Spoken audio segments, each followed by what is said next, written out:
Well, hello everybody. Welcome to the show today. Happy to have you. And we're going to be getting into a few interesting stories today, I think. Some fun stuff and some, well, silly. I mean, there's so much of that. It's so easy, throw a rock. But nevertheless, happy to have you with us. I'm going to go over here and hit that like and share button. Hopefully, you guys do the same. And yeah, hopefully, your weekend was pretty good. I know mine was very, very, very quiet and very boring. But then again, we haven't been doing it much because the government here in Japan said, please stay home because of this deadly Omicron. But, that's one of the reasons why Japan has been able to go through this pretty easy without any lockdowns, is because if you ask the Japanese to do something, well, they tend to comply. So, you know. It is what it is. But I got a lot of reading done, which is good. I'm doing a lot of that. And hopefully you guys had some fun. Things are getting a little easier for you. I know that things are not getting easier for them truckers, on the other hand, over there in Canada. But it's pretty cool to see what's going on with them and the fact that a bunch of peaceful truckers are the ones that's kind of getting things boiling up because it's kind of kicking all over the world, actually. They have created a crescendo, a note of contention that people are getting behind, and that's pretty cool. But nevertheless, we're gonna have to wait a little bit here for Thundero. He's got to be a bit late today, but that's okay. Happy to have you guys in here. Hello, Roger. How you doing? Now there has been a few things that did come out over the weekend that I kind of checked out, but seeing as we have got to wait for Thundero, I might as well get the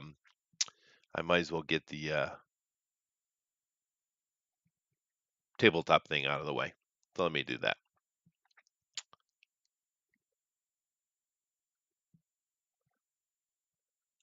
Alrighty.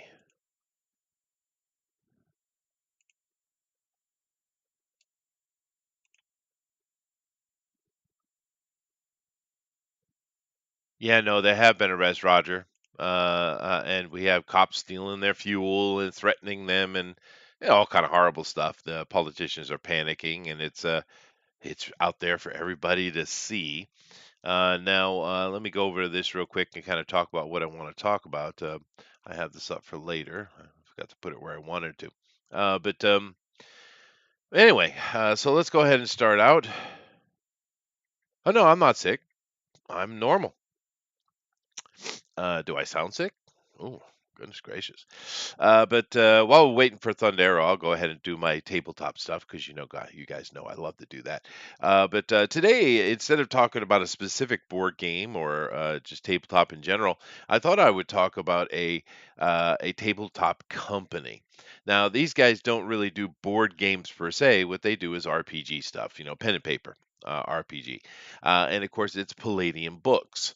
Now, Palladium has been around since 1982, and they've had a lot of successes. Of course, most people probably know them more for their riffs than anything else, and that's fine because riffs is fun. But the reason I want to talk about Palladium is more about the system that they created and how enduring it is. For instance, one of the I much more prefer the Heroes Unlimited line to Rifts because I'm a superhero guy. But to give you an example of that, they came out with that early '80s, and it had a bunch of publications. It was successful, very beloved. And then in 1998, they come out with a second edition.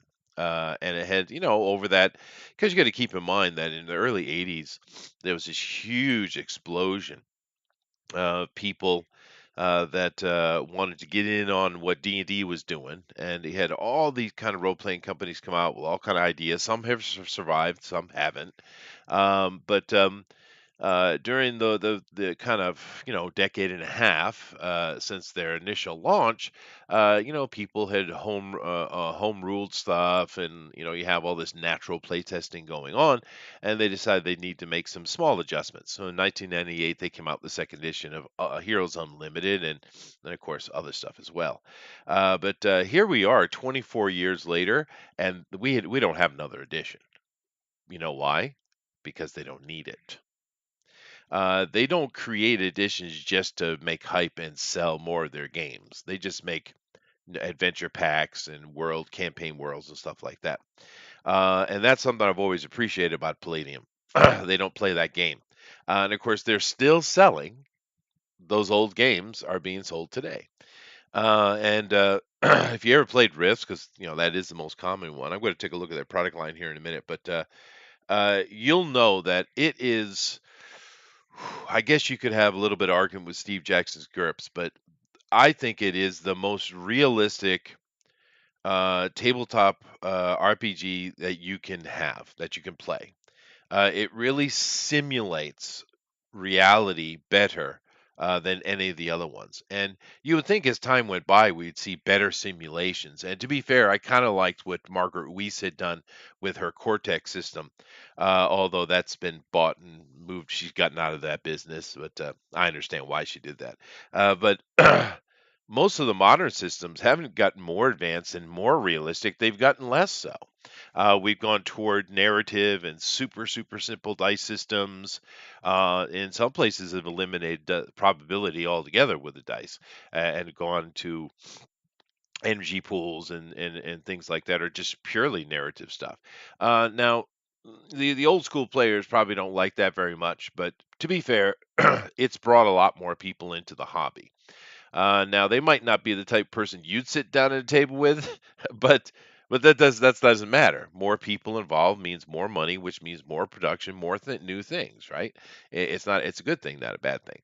And But Palladium has always stuck to their guns, and their system does what it does. And I really one of my favorite parts of Palladium system is how they deal with health and damage at the table. It's clever. I like it. It makes a lot more sense because one of the things, like you take D&D, which everybody knows, and you're kind of punching back and forth and stuff like that, and you got these, you got a 15th level, 20th level guy, and he's got 100 some odd 200 hit points, and it just goes back and forth. And the idea is supposed to be, well, it isn't about actual hit points. It's actually just stamina and dodge, and it's all kind of cupped in to that general idea. But and that's fine. I love D&D, but the reality is that the system they have here with their SDCs and actual hit points it's much better. Because the idea is, if you have armor, that armor will protect you up until a certain point, unless someone finds a chink in the armor, meaning they've rolled higher than the armor rating. But if they do hit the armor, it protects you, but that armor itself has SDCs, which is structural damage points, basically, is what it is. And that armor will ultimately tatter. And I like that idea. I like the idea that you have to maintain and keep track of your armor and repair it and stuff like that. If you go through your armor and start hitting your body, well, you have a certain amount of SDCs yourself. Thank you, Curious.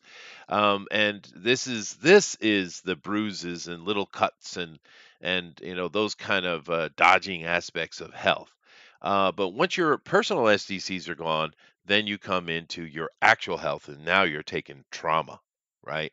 There's many little things in the system like that, and it's pretty cool.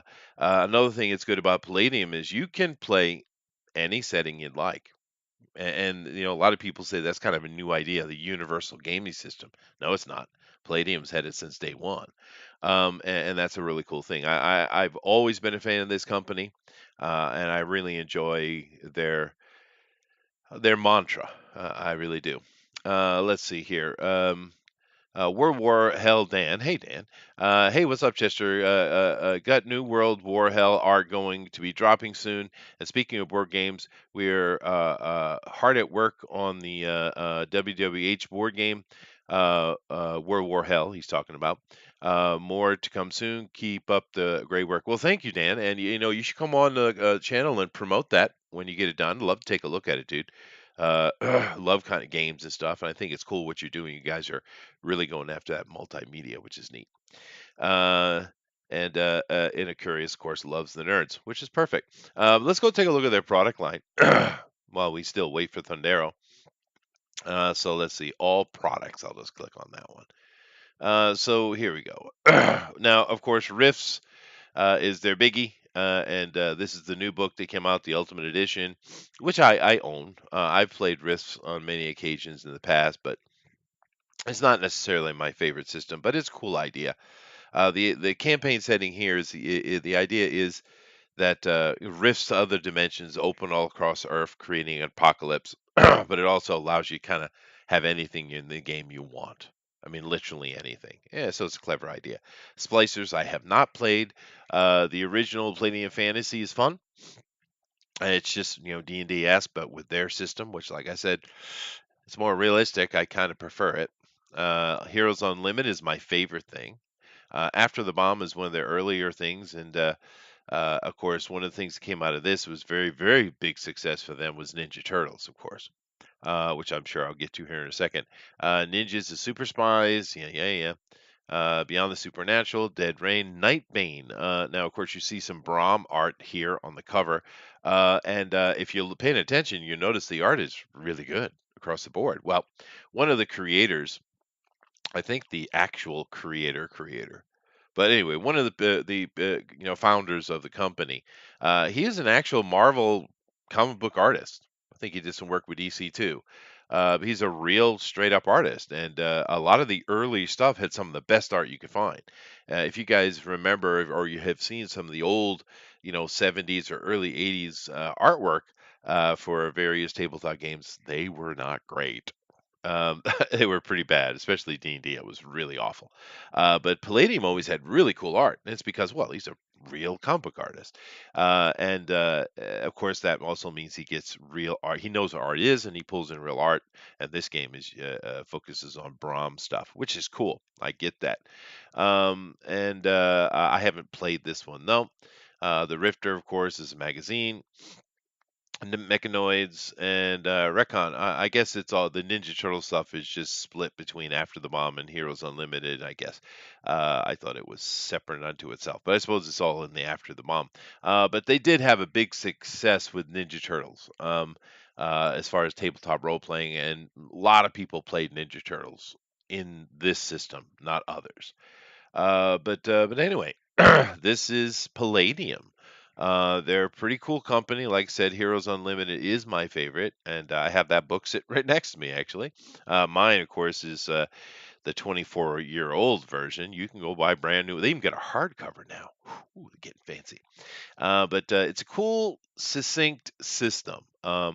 You can make anything you want, and it plays out really well. It's not overly complicated at the same time, but yet you can simulate reality a lot better here. I know some people would argue me and say that GURPS is better at that, the Steve Jackson system, but maybe, yeah, you know, but I'm not a big fan of GURPS. I don't know. Sitting at a table and playing either one is fine. I prefer Palladium if I'm going to go that route. However, meaning they're not so different. But if you during the character creation period, which is something that we tabletop gamers really enjoy, making the character is a big part of the fun, man. And a riff system making your character is fun as hell, dude. I mean, the one good thing about these guys is they have random tables for everything. So you don't have to even think. You can just roll stuff up and then afterward put it all together cleanly. That's fun. You don't have to. You can pick everything you want too. But whereas GURPS can be a frustrating process to make a character in GURPS, and it takes a long time. But to each his own. I get the GURPS guys. But Palladium, if you're into tabletop stuff and you never heard of them or never played the game, I suggest it.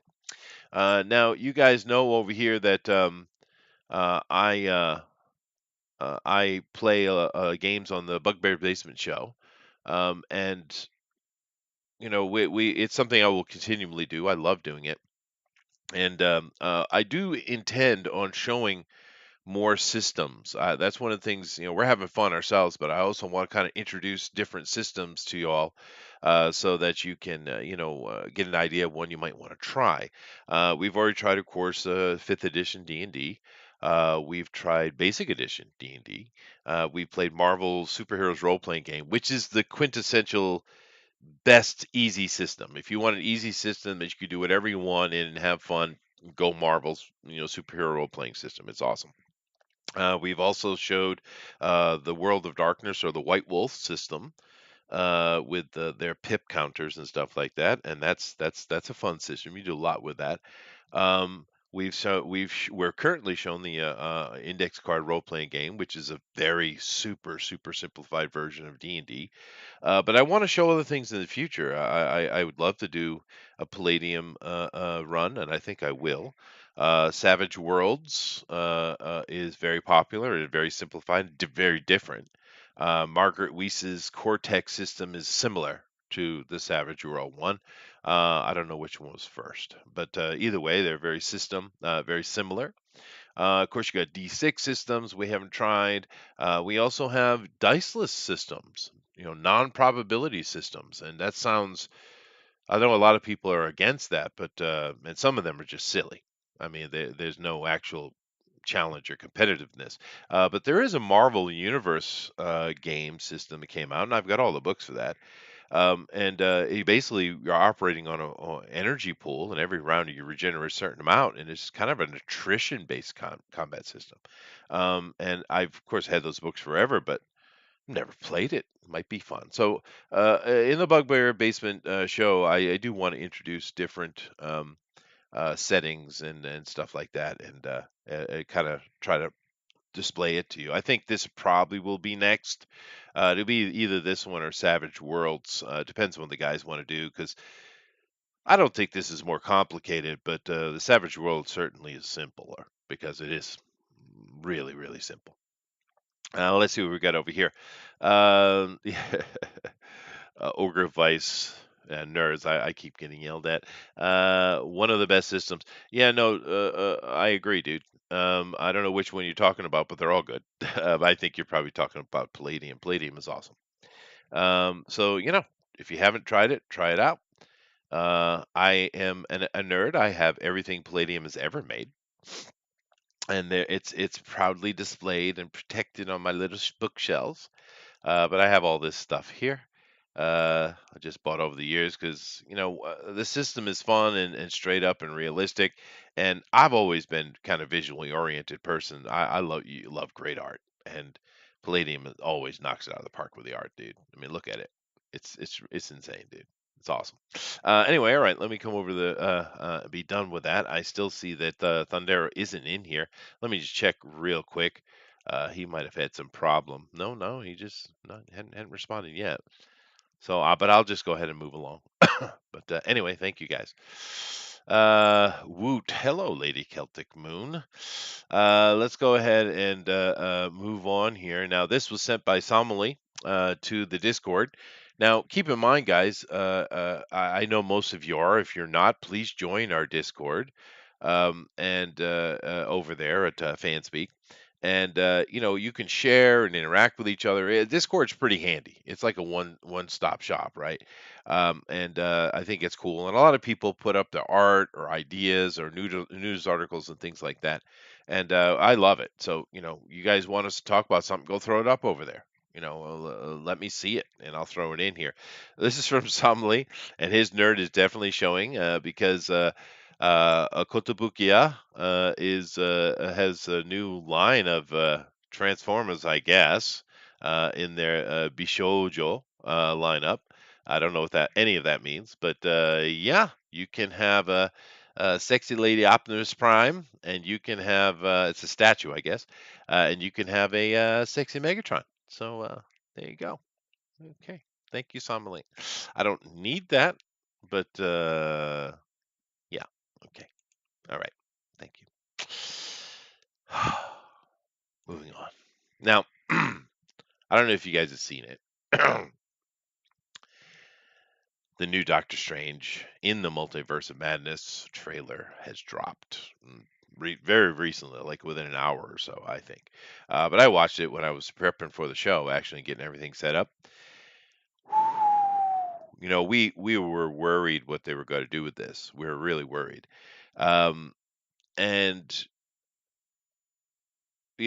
spoiler ideas. I think they're definitely going to kill Doctor Strange in the movie. I think it's obvious they're going to. But and I'm sure there's other things going on behind the scene, but the big threat seems to be himself. The whole multiverse thing, and which he did with Peter in the new Spider-Man movie, and I think he does something else in this film as well. He screwed up. Of course, he screwed up. It's his fault, and it looks like he's facing himself. And it looks like Wanda is his new confidant, and he actually asks her questions. What do you think about this and that? Which is kind of weird, seeing as he's the Sorcerer Supreme. She doesn't even know she's a wizard, which she isn't in the comics, but I guess in the MCU she is. So why are you asking her advice? I don't get that. But her doppelganger is also in the trailer. So, and of course they're evil. They come from the dark universe. Star Trek did it first, just so you know. But I don't know. I really didn't like it. I really didn't enjoy it at all. I could be biased, so I do love Doctor Strange, but it looked kind of dumb to me, dude. I mean, music is cool. They got that, that kind of music they do. But yeah, I don't like the idea of it. But I've been worried about this one particularly for quite a while because it just doesn't make sense what they're doing. But nevertheless, you guys can go check it out yourself. And we've talked about this quite a bit, and it's coming out this summer, I think. It's soon. It's soon. It's not far. It's very soon. So we'll see how it goes down, I guess. We'll see how it goes down. Hmm. Alrighty. Now, this story came up as Greg Smallwood reveals Marvel edited his Elektra, black and white blood art to tone down Asian characters' features within tolerance for best representation. So it seems that Marvel has guidelines of what an Asian looks like, or probably other races as well, uh, which is kind of weird, don't you think? And I, you guys know, I've spent half my life in Asia, literally, right? I think I know what an Asian looks like. I'm pretty sure. And I actually saw this story come up on somebody quartering or something like that. We were watching this weekend, and my wife saw it, and she and I had the same idea. The Marvel bullpen change looks more Asian than the one he has. Now, I guess there's something racist about it. My wife and I couldn't figure out what's exactly racist about his art. Okay, they're supposed to be Asians, so he draws Asians pretty well. A lot of people don't necessarily do it well, but it's pretty accurate. And then they go and they make it more Asian. I don't get it. What's the tolerance point? I'm a bit confused. And of course, they do more. This good looking artist, by the way. This could be a fun book. Um, but it's interesting. It's black and white, just emphasizing the red, of course, which is cool. But you got some Asian people who look Chinese to me. So it looks like this artist, what's his name again? Greg, right? Greg Smallwood. Yeah. Looks like he's captured that well. I mean, they look Chinese, so there you go. Um, the edit made the eyes look smaller. No, they actually made the eyes look a little bigger. In reality, by showing more of the white, it shows the eye off, makes it looking larger. It's not smaller. They probably were like, these eyes are too small. That's racist, which I don't get. Orientals do have almond eyes, but whatever. Just idiots over at Marvel, of course. But that doesn't bring up the main question because this art's look good. It looks good. It's no problem whatsoever. They show this one off. This they changed this one too, making her more Asian. This guy definitely looks more stereotypical Asian. And then the funny one is this down here where he has some kind of monster, which he's covered up, which he needs to cover up, but they like that's not enough. She's too naked, so they went in and they put more squiggly lines to cover her up more. Why? Why? This one over here is not showing anything, and it's much scarier than this one. But once again, it's just these brain dead people and their woke ideas. They're Puritans, right? They're Puritans. When did that happen? When did liberals become Puritans? But it happened. But for and I don't really care about this. I know he's angry, and there's all kind of conversations going back and forth. But that's not the question I want to talk about. Um, for me, the question is this: when you do art or any kind of creative thing for a group, they own that. I get it. I know there are some rules in regards to the originals going to the artist, and it sounds like it didn't used to be that way, but it is now, at least from listening to Ethan talk about it. But once they have the art in their possession, they have a right to use that art because you've sold it to them to be used, as long as you're compensated, I guess. But here's the thing, though. Do they have a right to alter the art? That's the question. Because my answer would be no. If you don't want to use it, don't use it. But don't go and alter someone's art. It seems really inappropriate to me, because now you're saying that this is his art, and if I saw this in the Electra comic, I would assume that Greg Smallwood had done that, right? They're certainly not going to point out and somewhere in the front cover and say, "Well, we made these changes. This person, this person." They're not going to do that. They're just going to throw it up like that and leave it unsaid. You know they are. So I think that's the big question, and I guess that's a question I should probably ask for the Thursday guys because those are all a bunch of pro artists over there on the Drawn and Quartered, and some really good ones too. And see what they think about that. What do you guys think about that? Should Marvel, DC, whoever they own the rights to it? They have it in their hands to use. Does that give them the right to alter it like this? I don't know. No. Oh, there you are, Thundero. Yeah, I would say no. Yeah, I say no. I don't think it's okay to do when the artist is still around and kicking and things. Hmm. But I mean, after they're gone, there's weird rules for art. But especially if an artist is still alive, you're just slapping them in the face, like Yeah. just spitting on them, be like, "Ah, pwah, screw you." Yeah, it seems inappropriate. I don't know what the law is though. It's probably they're legal, I guess. It's probably they Yeah. haven't done anything illegal, but it just seems disrespectful, especially not making an annotation as to the change and who it was done by, right? Hmm. But I Yeah, understand. that Yeah. to me is strange. Why they would go out of their way to change something like that and then not even mention who did it. Like, that's weird. That's pretty weird.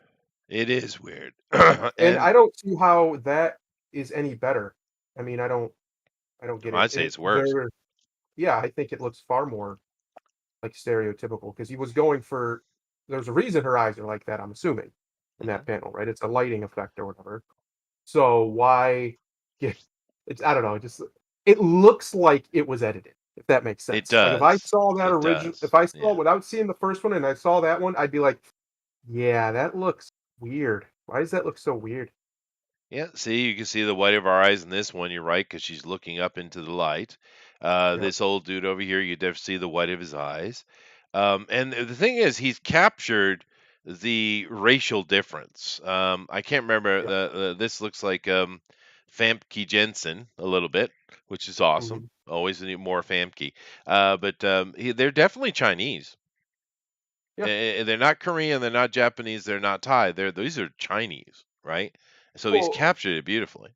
are we supposed to make all representations of everybody non-descriptive, right? So they're just nondescript Asian. They can't have any ethnic spice to them at all, any ethnic flavor that would maybe help you pinpoint which version of Asian they are. Because, as much as these lipshits like to pretend, Asians don't all look the same. No, they definitely They don't. don't.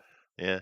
And Um, you can ask Asians over there, you live over there, yeah. they can tell each other apart quite well. They don't have any Immediately, trouble. right, for Yeah. sure. Well, when you see a fucking French, you know it's a fucking French. Oh, you know it's a dirty Frenchman. He You probably know it smells like is. cheese too. Jesus, and them Romanians, you know exactly it's a Romanian. No, no question. Right? Anyway. Uh, but yeah, of course you can tell the difference. Obviously they can. But I have to praise this Smallwood guy because he's really done that, and it's not easy. It's not easy to catch that, and he's done it Oh, really well here. Even especially this side silhouette version here, well, semi silhouette, where he's got the side of the girl's face. That's spot on, dude.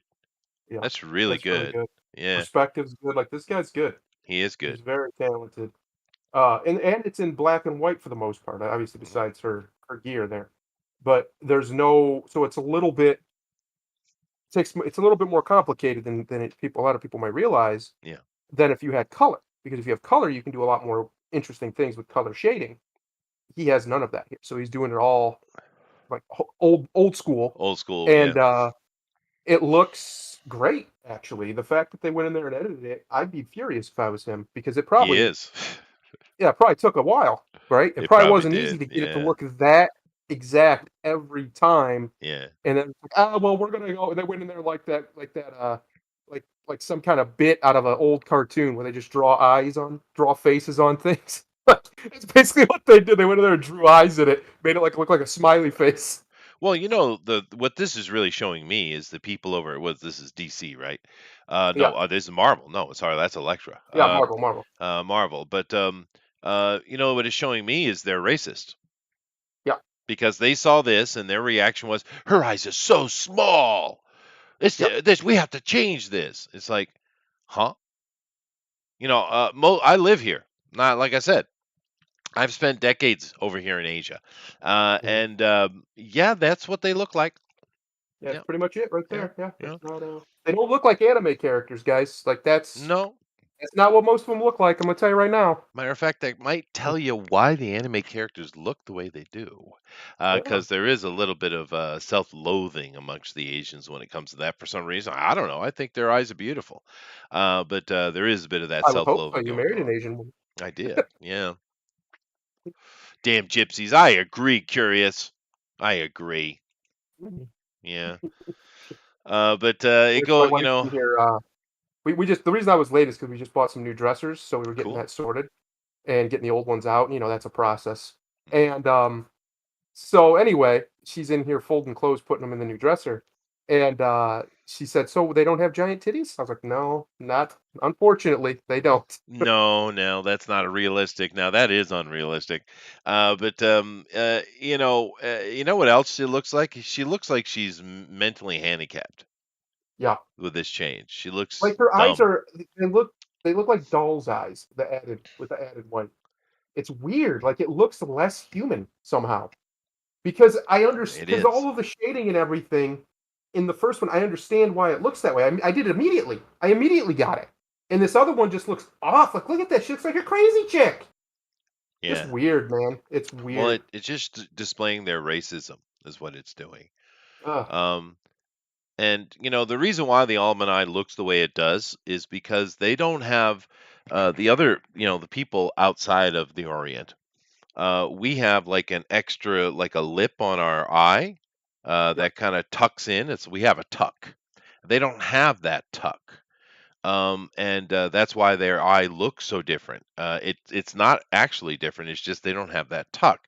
And of course, the reason their eyes are the way they are is because whereas our people were coming in off the plains and stuff like that, but we kind of mhm, moved into the forest. We probably had no tuck maybe originally, and we developed one because it allows us to see better in the low light, right?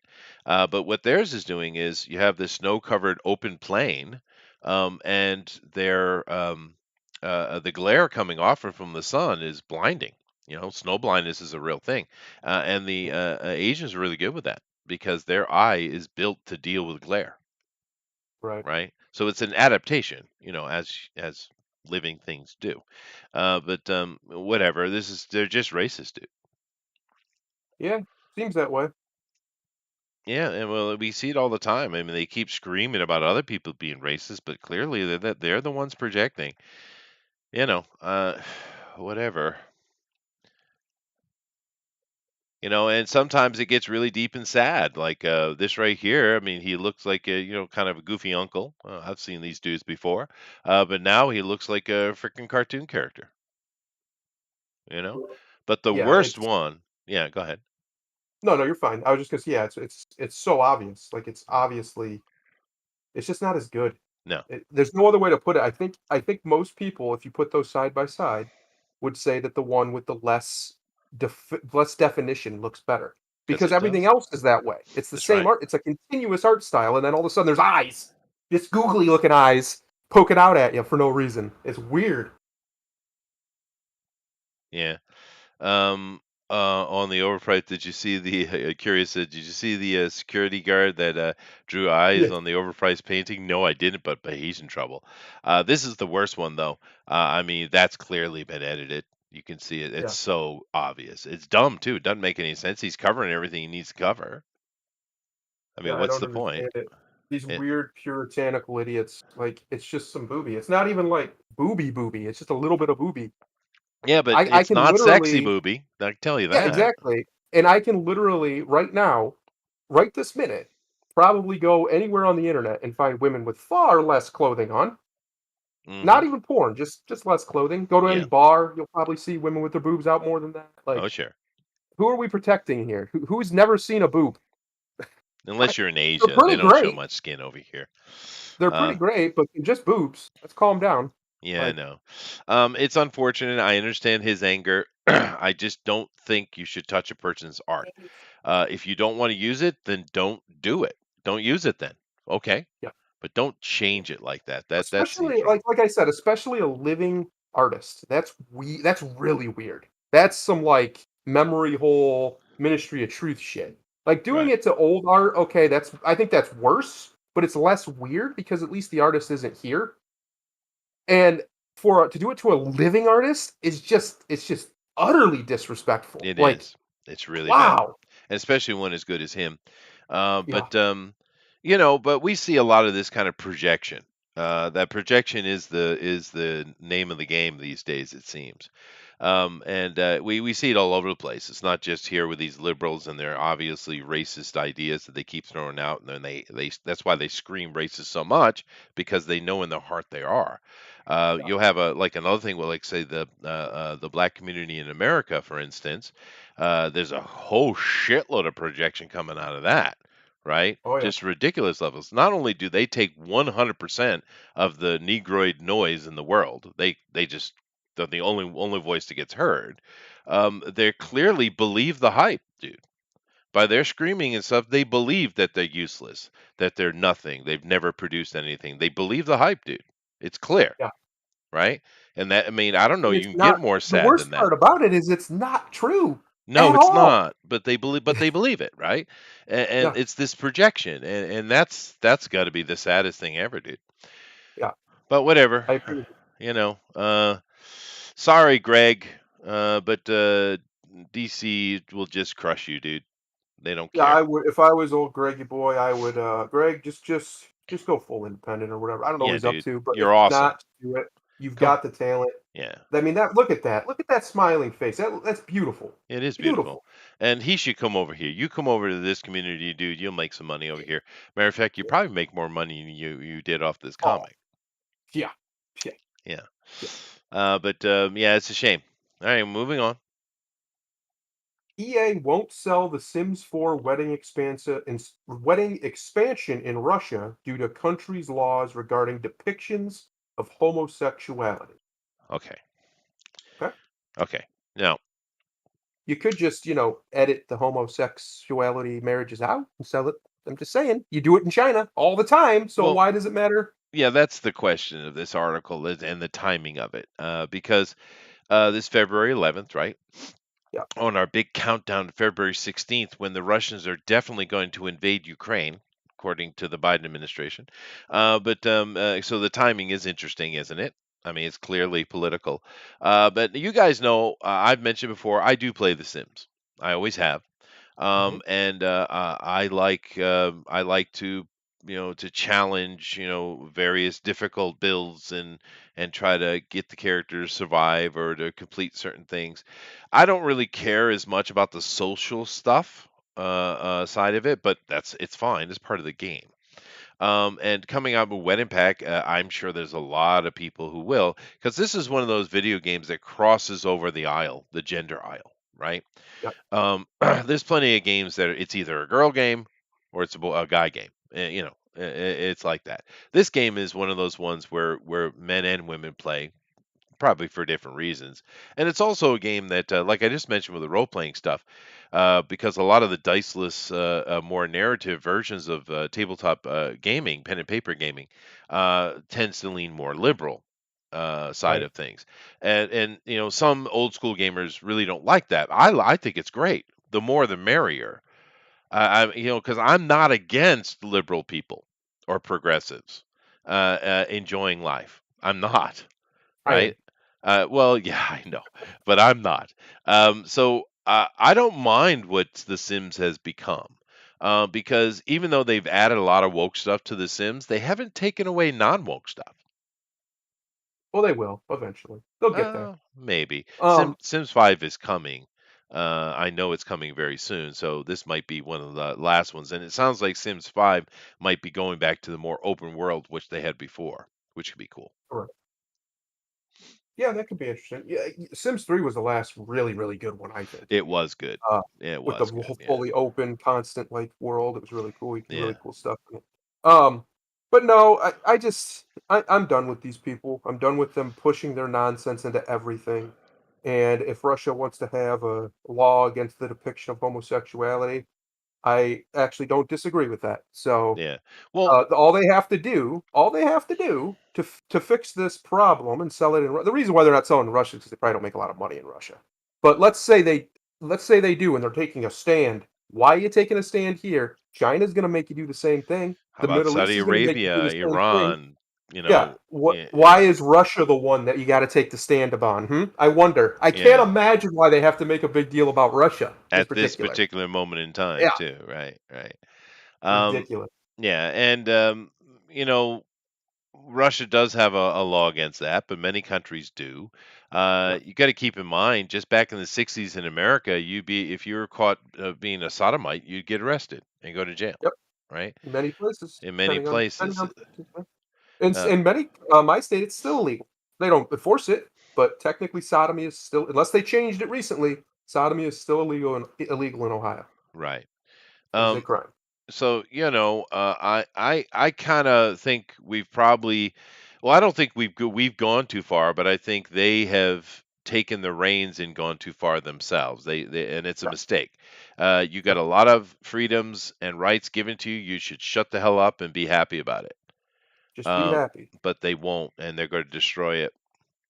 So, There's one thing I've noticed in life, Chester, you know who's never happy? The people progressives. who consistently and constantly demand your attention. Oh yeah, No matter who they are, no matter what they're doing, no matter what their cause is, if they are constantly demanding your attention for anything, they're not a happy person. no, I've noticed this that the most content people in the world that I've ever known are the most laid back, don't want anybody to notice them, totally, just chill people, happy to be, yep, whatever, work some job and that's it. that's true. They're by far the happiest people in the world. The people who are the most miserable are the ones who want all of the attention. Now we talked about this before. I mean, these people are just absolute wet blankets, dude. Yeah, They just kill all the fun. They're so anti-fun. But here's the last little thing I'll say on this particular article. Of course, Sims, and EA can do whatever they want. If you don't want to sell it in Russia, well, don't sell it in Russia. But of course, we know this is a political statement more than anything because there's plenty of countries that do the same thing that Russia did. However, here's the thing: you've always been able to have gay marriage in Sims 4. That's not new. yeah. What's No, new it's not is new at all. they've put in life paths and things like that specific to it, right? Like The Bachelor and things like our Bachelorette. Hell, I think you could do gay relationships in Sims 2. I think you I'm could, pretty yeah, sure you could, yeah. yeah. But I'm just saying it's weird because you've already had it, and was it already banned in Russia? I don't think so. Um, Well, uh, there are a couple countries, especially Asian countries, who have been making a big push against feminization of men. yes, Like China. China's not alone in that, and Russia does obviously as well. They have a lot of anti-homosexual laws. For right or for wrong, they have them, and yeah, the reason that there's reasoning why they have them. It's not just to of get the course, gays. It's because they're worried that if they allow these things, because whether anybody in the West wants to believe it or not, what you watch will eventually influence you. It just yeah. will. Oh, of course, You it's know, true. whatever you put in is what's going to come out, and Especially if you're that's why young. they don't do it. Yeah, Especially if you're especially if young. you're that's why they don't Yeah, do that and don't allow it. Now, I'm not saying necessarily it's right, wrong, or indifferent. I personally would rather just have there be no rules and let's just let people decide. yeah. But No, yeah, I if you're agree. going to have, you can't have it both ways, is my point. So you have these activists, these gay activists who continuously, constantly insert their nonsense into everything, and then get mad when people are like, "We don't want you to do that, so we're going to stop you." And this is how they stop you. Yeah, If it's like you were kind of saying, if they would just put down their sword and go get end their crusade, most people, most places would be totally fine with them. They'd just be yeah. like, all right, Just cool. move on. Yeah, Yeah, it's true. And another thing, you really, really, really let culture be culture. If yeah, that country has their thinking, well, that's their business. Stop messing with them, right? that's right. And the only caveat I put on that is, I think internationally, if someone in your country who isn't really matching your culture wants to leave, they should be able to allowed to be leave to be allowed to leave. That's the only thing I'd put on that. In most places, that's true. You can leave Russia. It's not a closed country. It's a free Russia's democracy, dude. Russia's not going to enslave you. Nope.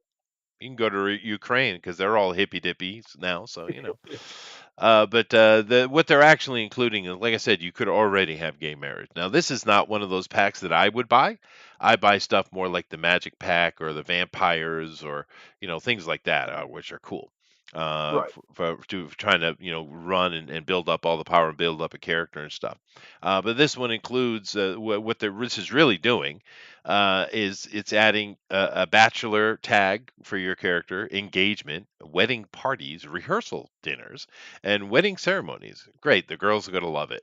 The girls and the Yeah. gays are gonna love it. So that's their kind of pack, and that's another thing.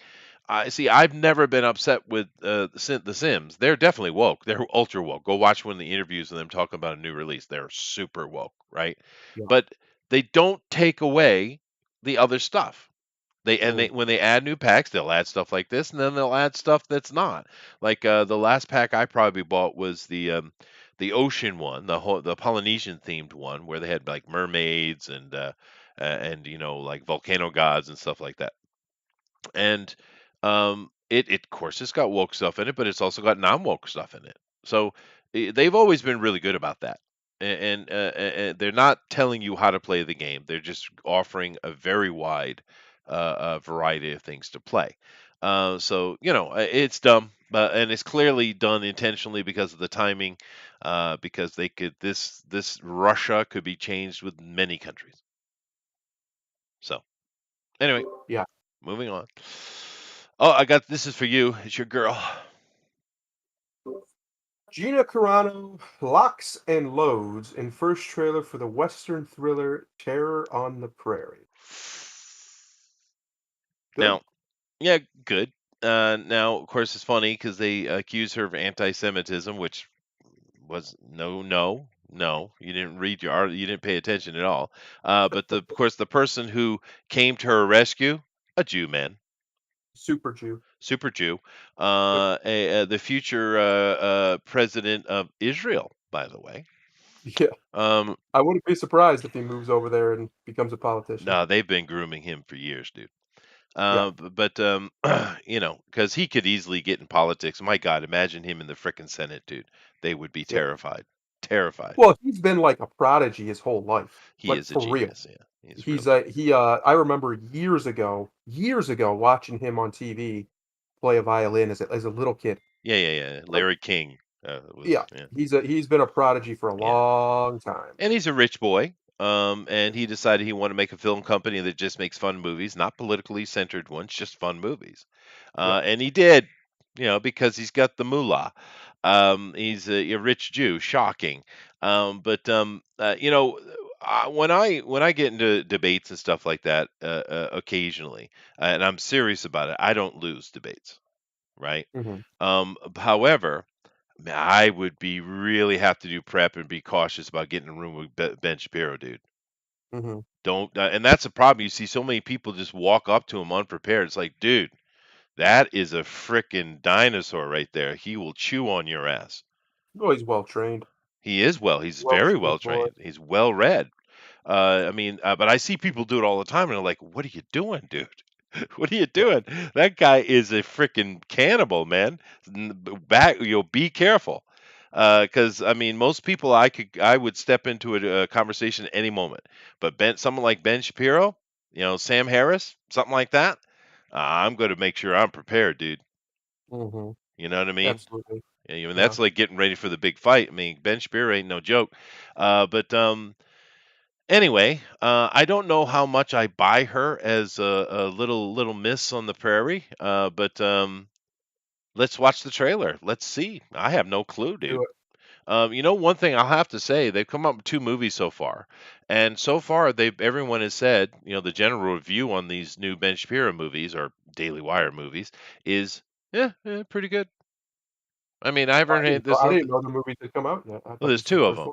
one. This will be the third one. They're not spectacular, but they're pretty solid flicks. Just fives, which is fine, right? Especially since, they're a new company and stuff, so Yeah, yeah. Well, anyway, let's why watch not? it. I'm going to turn that off because I don't want Ben coming after me.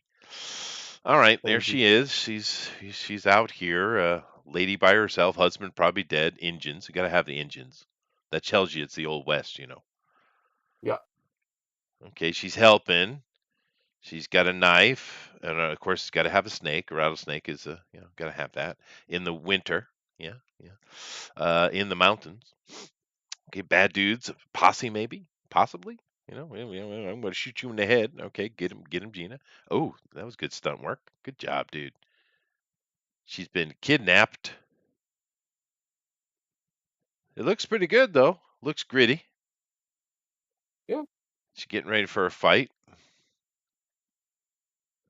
Oh, she just killed somebody.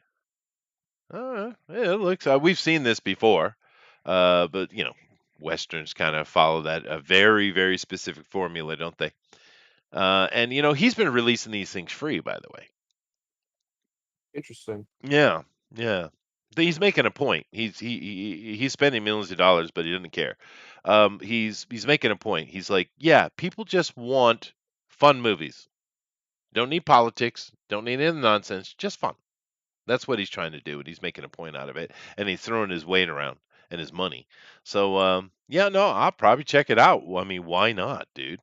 Um, I got to check out the other ones there. But what do you think about your girl? How's she looking? I like it.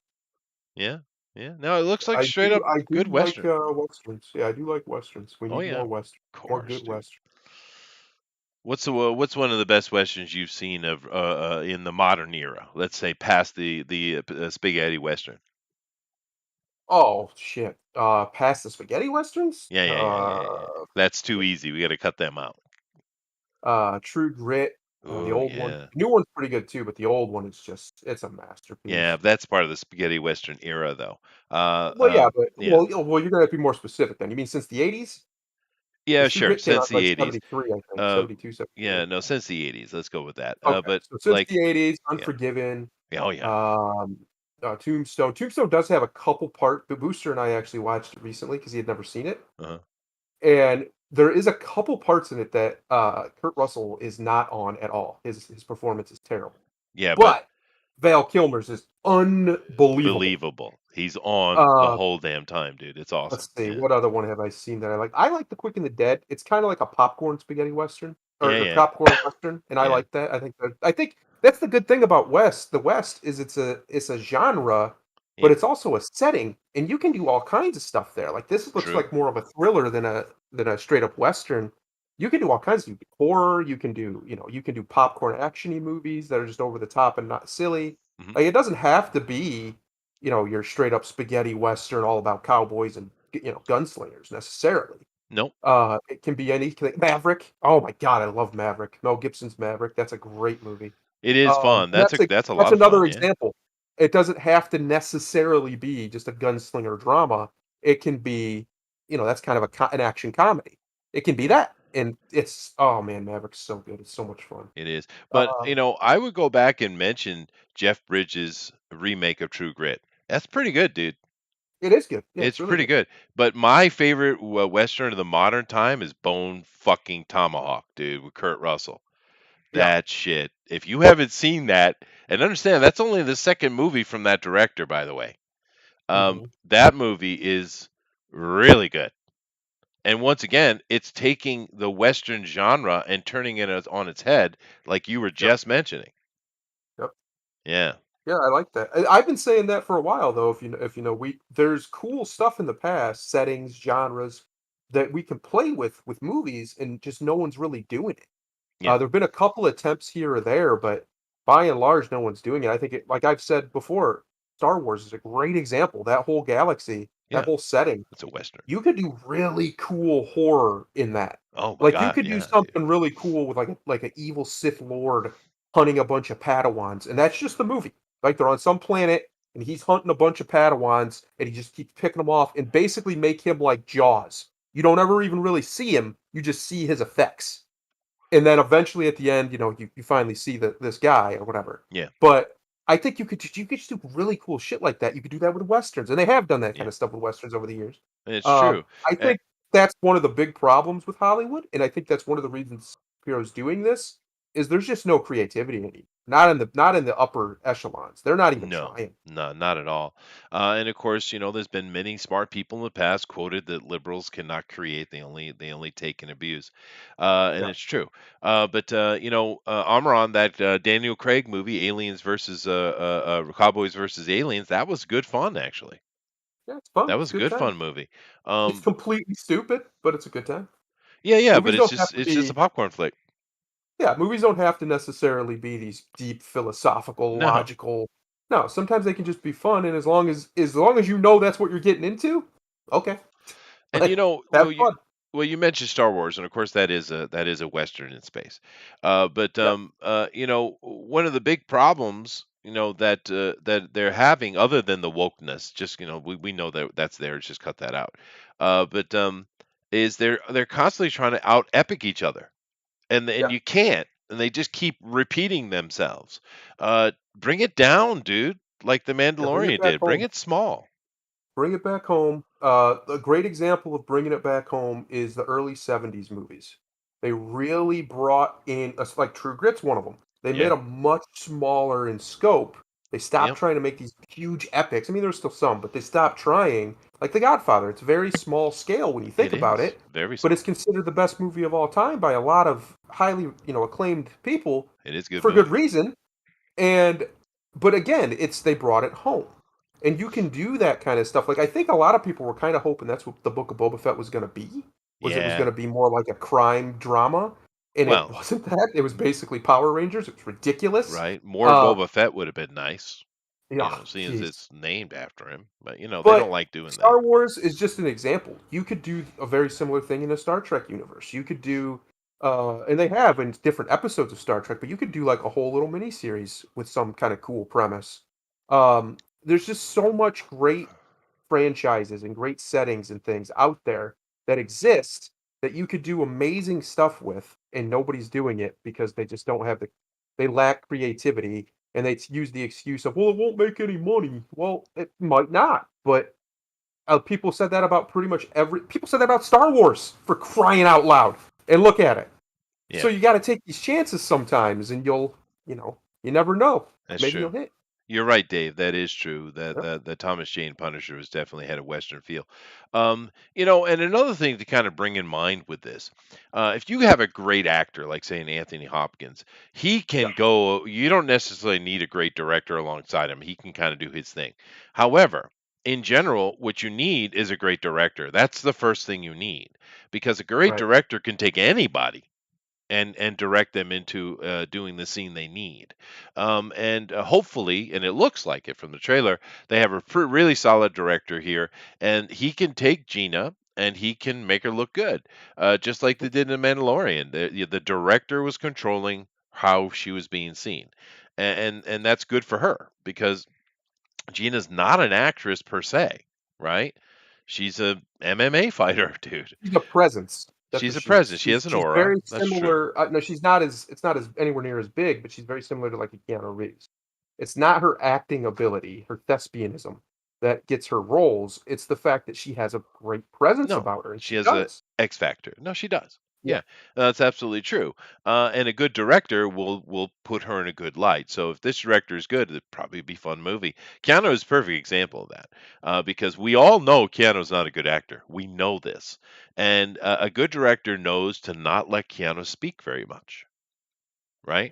Yeah. If you look at the original John Wick movie, which is still epically awesome, by the way, Mhm. the worst scene in that is when he speaks a couple of sentences in a row, right? People have been asking me if I'm back, and yeah, I guess I'm back. It was so bad, dude. It was so Yeah, fucking bad, it is right? pretty bad. Yeah. That's like the most speaking he does. So, but the directors know Keanu's really not strong suit. Keanu's suit is his presence. Yes. And he has that in frickin' spades, dude. Yeah. Um, but anyway, I hope it's good. I hope it's good, man. And I hope Ben keeps making really good movies because, stick it to him, Ben. Get him. Well, and the crazy thing about presence, right? When I would do stage acting and things around here, Hmm. I always had that ability. I always had great presence. And you don't there's no real way to describe it until you see it, right? It's Oh, hard to sure. describe. What does that mean? Like if somebody had never seen somebody who has great stage presence or great screen presence, they you just don't know how to describe it. Just there's something about them the camera or your eye is drawn to and Yeah. stays, it holds it. And you can't teach it. It just cannot be taught. If you could teach it, trust me, they do it by now. It can't be taught. You can teach somebody how to act as long as they have some measure of talent. You can hone that into a skill. But Yeah. presence is just you either have it or you don't. Gina has it to some degree. I think the guy who plays the Mandalorian doesn't have it at all. And so, if it wasn't for No. the fact that he's a decent actor and the outfit and the character has it, but him as an actor, no, No. no, No. he doesn't have Grogu it at had all. it. Grogu has it, yeah, Yeah. Grogu, and he's just an animated thing. Yeah. So, Well, I understand that some people are naturally born with that. I get your point, but you can be yeah, taught a little bit. I mean, when I was a bouncer and being trained as a bouncer, because they do yeah, teach us how to do our job, right? That's one mhm, of the main things they teach you. It's not about kick-assery. It's about presence, yeah, right? And intimidation. and then that is something that you are taught, and it can be taught. Yeah. Well, Um. it can be taught to some degree, Sure. but it can't be taught to a degree of like a movie star or whatever. It No. just No. it No. just I can't. get your point. Yeah. Yeah. You can learn how to carry yourself, how to hold yourself, how to move. That gets people's attention. That gets people to either look at you or not look at you, depending on what you're trying to do. Um, and you can also learn all of how to carry yourself and body Yep. language. That's right. But when it comes to just this raw magnetism, some people just have it. Like Donald Trump has it. He has it in spades. Whether you like the guy or not, you can't deny that he gets attention. There's just no way to deny that. So Biden has it. Biden has great presence. It's a shame his brain is somewhere in a different state than his body, but his presence is spectacular. Oh, which is why Um, he's had success. That's true. yeah, yes, The interesting mention here, westerns are more about looking cool on a horse. I mean, there's a lot of visual with western. That's true. yep, Cinematography is very important. But yeah, he sounds like surf dude because he is. yep, But another person that kind of suffers from that in a very weird, he's very similar to Keanu in my opinion, is Ben Affleck. Now, if Ben yeah, stands there and shuts his damn mouth, he's got presence all day, all frickin' day, right?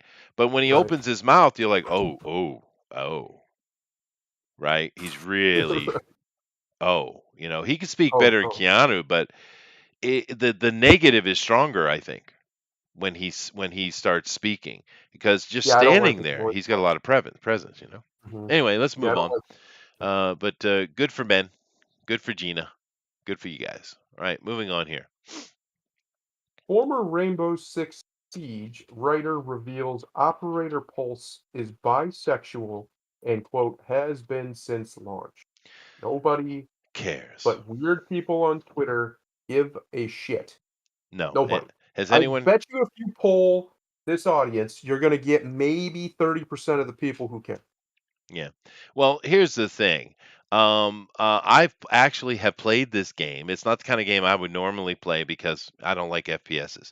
But my son does, and he was actually part of a team, a Rainbow Six team, and Siege, Rainbow Six Siege team, and they're pretty good at it. So I played with him a few times. This game has zero narrative. Yeah, Zero exactly. narrative. All you're doing is going into a house, mission after mission, trying to take on another team. That's all it is. It's literally PvP. That's all the game is. You're one team versus another. There's no narrative at all. It's like, what are you doing, dude? It's like trying to put the Overwatch and trying to make all them gay, which they did. But it's like, Yeah, have you played Overwatch? There's no narrative whatsoever. It's just team versus team PvP. That's it. right. It's an arena battle game. I don't know what you doing, dude. And exactly who? Who? Yeah. It's dumb. This is dumb. Stupid. I love this one. Loverboy. If this is true, might start playing Pulse more. Yeah, like you've ever played the game. I don't believe you ever touched that game, Loverboy. I don't believe you. Okay. Anyway, moving on. I just thought it was dumb. I had to. This is one of those nope. Move on ones Person's because that's comment down there stupid, was dude. that person's comment down there was really dumb. In 2015, I had to use coded language to put a gay character in my game. No, you didn't. Shut the hell up. Yeah, I know it's What are you dumb. I'm sorry. I talking wasn't about? reading them. 2015. Oh my god. Yeah, it's dumb. Anyway, Ridiculous. moving on. Oof, interesting. Lord of the Rings and the Hobbit film, video game, and merchandising rights to go up for auction. Hmm. Wait, the merchandise too? Wait, what? Yeah, I So know. there's It's interesting. Let's take a look. A number of oh rights related to Lord of the Rings and The Hobbit, including those pertaining to merchandising and the production of video games, are set to go up for sale this week. Huh. So this isn't talking about a specific merchandise or specific game. The right to do it yeah, is going up for that's auction. interesting. That is big, That could be dude. good. That could be good. The merchandising's the crazy thing. Yeah. You would think the estate would have control of that, but I'm guessing apparently not. Or no, Uh, they probably get profit on the back end, I'm assuming. Thomas, yeah, sure. But that's just interesting to me. That's a lot. That's potentially a lot of money. It's potentially a lot of money. So that's good. Hopefully, we get some more good Lord of the Rings games. The Shadow of War and Shadow of Mordor games were pretty good. They're not like I mean, they're set in Middle Earth, but they're not really Lord of the They're Rings games, gimmicky. really. They're Yeah. gimmicky. Um, That doesn't mean they're not fun, but they're but gimmicky. I would love for I think this was hinted at or rumored. I don't know if it's ever been announced. I would love for a full scale Lord of the Rings Total War game. A Middle Earth Ooh. Total War could be. Oh, I that mean, they would be already have great. Warhammer, They yeah, do. obviously, They do. but Yeah. Lord of the Rings lore, sorry, Warhammer nerds, is way better than Warhammer's lore, Oh my and God, yeah. Yeah. I would And there love are that. I lots of would big absolutely wars in love it. it. Oh my god. Huge wars. Humongous wars. And you could do, like you don't even have to do just Middle Earth, you could just call it, I don't know, Lord of the Total War Tolkien or something, and do, like, the whole deal, right? Yeah. Do all of the other places and, it's there's so much there. You could do some really cool stuff. It's a shame that we haven't got more Lord of the Rings video games. There've been a couple really good ones. Like I really like Shadow of Mordor, like I said. Um, but it wasn't like I said, it wasn't really a Lord of the Rings game because it's not like super canon, right? It's not like based on the story or anything. It's just set in Mordor, Middle Earth, before the Lord of the Rings saga actually happens, before the saga takes place. So, I don't know. I think this could be good or this could be terrible. Hopefully, it's good. If I had to guess, if it's going up for auction, Mhm. it's probably going to go to Microsoft. I would imagine I They don't see buy why they wouldn't want everything. it. That's Yeah, true. This is $2 billion Microsoft or Amazon. estimated deal. gonna happen, by the way. Microsoft, Amazon, Apple's been talking about trying to get into gaming and stuff Yeah, more. yeah. I mean, all of those would be probably decent, at least in monetarily, right? We would know they'd be funded well. One of those got it, so we'll see. Mhm. So, I mean, we know there are film rights that are given out and stuff like that. This is talking about non-film rights, although there is some limited matching rights to any production made. So that could involve movies and TV stuff as well. Warner Yep. Brothers will, however, maintain some film rights to Lord of the Rings through their ownership of New Line Cinema, of course. But yeah, no, it could be cool. It's a lot of money you're dealing with here, but the problem is, I put this up because that's a big deal. But this right here might actually inform this. However, so Mhm. let's get into this one. Significant plot details revealed for The Lord of the Rings: The Rings of Power. All right, now there's a lot of controversy around this, right? People have been Yeah. talking about it. Some of the things people have been complaining about are real. Some of them we don't know if they're real. There's been a lot of talk off the hat without having information, which is normal. People speculate and stuff like that. But let's go down here and take a look at some of these plot points and kind of look at what it is that they're really doing. Okay. Well, So before we get into that, there's one thing I want to say that I really kind of just noticed that yeah, annoys me. yeah, That is a really bad titling. The Lord of the Rings: The Rings of Power. yeah. It It's just not you have great. rings in Yeah. there twice. It's just that's sloppy, man. Yeah, That's just call it not. the Rings of Power. Yeah, why not just call it Middle Earth: The Rings of Power or something? Middle yeah, that would be better. Middle Earth, the There you Rings go. of Power. Everybody would know what that means immediately. Everybody knows what Middle Earth is. It's not going to confuse anybody. Well, they are what they Or you are. could have done the Lord of the Rings: The Second Age, right? Because it's based in the Second Age. Second Age, yeah. Yeah, I don't mind the Rings of Power, especially we know that they're going to be focusing on Numenor and Yep. the rising of Morgoth, excuse me, of Sauron, the creation of the rings. We thought that's what they were going to be doing. And I have a feeling they're going to convolute the hell out of this, dude. Let's take a look here at what they're doing. It's interesting. Patrick McKay here explains the rings for the elves, rings for the dwarves, rings for men, and then one ring for Sauron. Yeah, okay. Used to deceive them all. Right. It's a story of creation of all those powers, where they came from, and what they did to each of those races. Okay, that's a cool premise. How so? They're not. It doesn't sound from that they're doing Numenor. It sounds like they were doing after Numenor and how the rings affected all the different Well, peoples. That could be cool. they could be doing both, because it might not because they could be doing part of Numenor as kinda like a backstory type, Hmm. backdrop type deal, and then Well, do the rest of it. they could, but then read on because it feels like they might not be doing Numenor at all. It's I don't know, but the this idea, the seeing how the rings actually corrupt all the different racial groups, could be cool, right? So coming down here, one of the main stories will follow Galadriel. Okay, so we're bringing what's her name, Gwyneth Paltrow. We're bringing her back. I mean, are they? I doubt it. Even though they should, because she's an elf. She looks exactly the same today as she did 5,000 years ago, right? They don't age. So, but obviously it's going to be recast. Who will warn those around her that the evil of the first age, presumably Morgoth, and of course it must be, was not fully defeated. Okay, those warnings will apparently lead. So this is going to be following Galadriel, or well, the main story is following Galadriel. Okay, fine. Those warnings would apparently lead her cast adrift on a raft in the Sundering Sea. Okay, the Numenor, maybe. With a man named Halbrand, a completely original character. Why are you putting original characters in there? Do you realize how many goddamn characters Tolkien created? Are you Yeah, even halfly aware? Why would you he's make a new one? obsessive with character creation. I think it was his favorite part, to be honest. He just makes so many characters.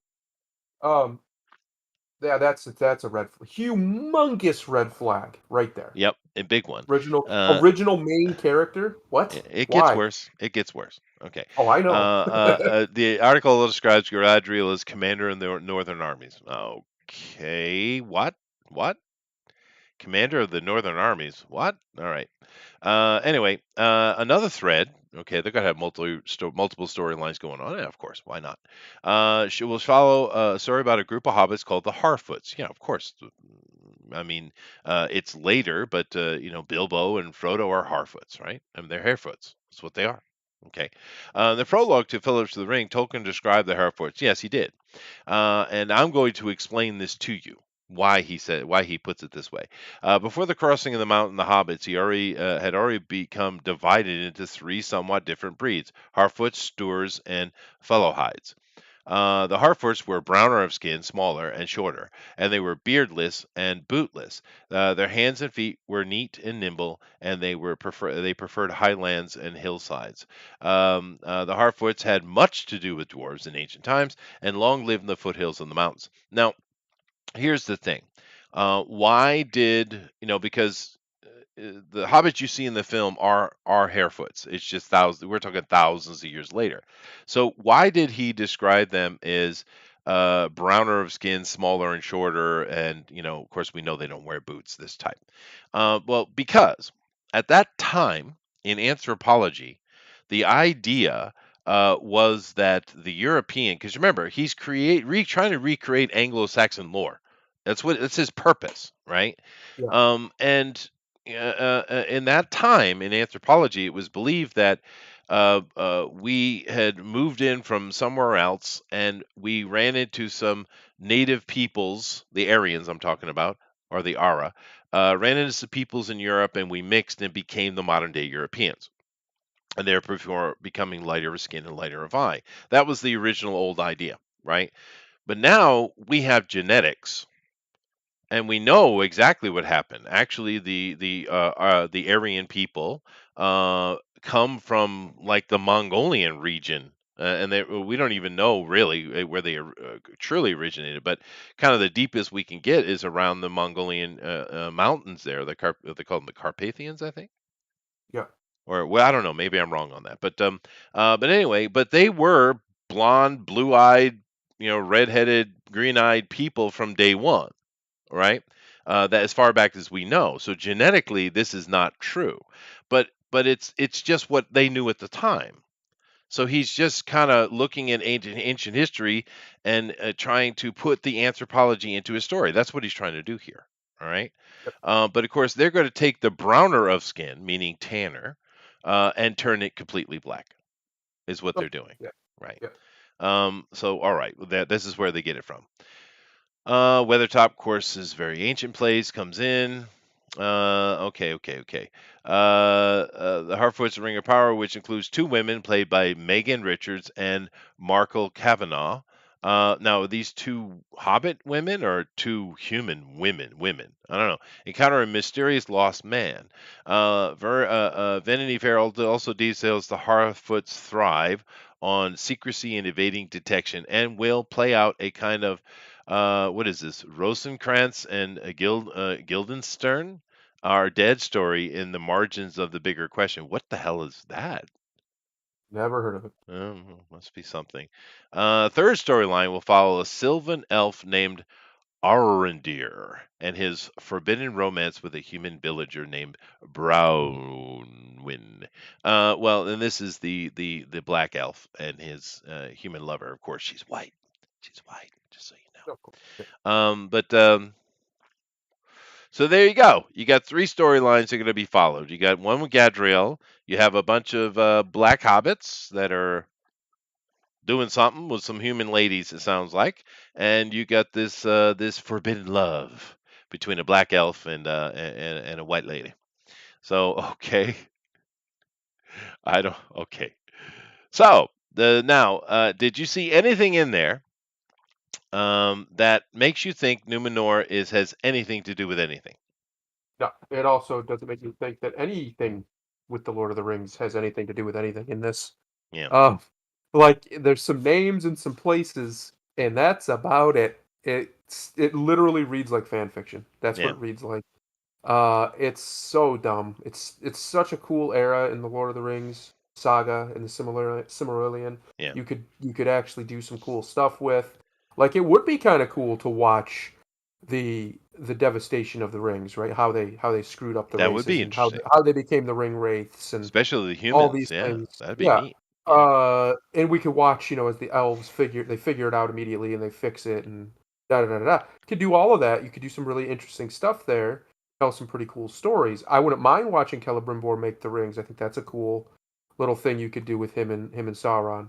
Um, but no, what do we get? What do we get? We get basic CW drama. That's what we get. Yeah, that's what it looks Oh, like. and a bunch of race swaps. So there's Race that too. swapping, yeah, yeah, yeah. And I would be guaranteed that somewhere in the adventure somebody ends up on Numenor. But I mean, as a kind of Numenor making a cameo. But then again, Yeah, it sounds like from what they're talking about here that this is after the sinking of Numenor. right. It's what it sounds like to me. So Yeah, I don't know what to tell you. I think it's dumb. I think the whole show should have been on Numenor. It should have been all about Numenor. I mean, if you're going to do that, go that route or go deeper in the lore, right? But I think it's not a bad idea to stick around when the rings were made. I think that's probably a fair narrative. People are, of course, saying the Silmarillion covers thousands of years. Of course, it does.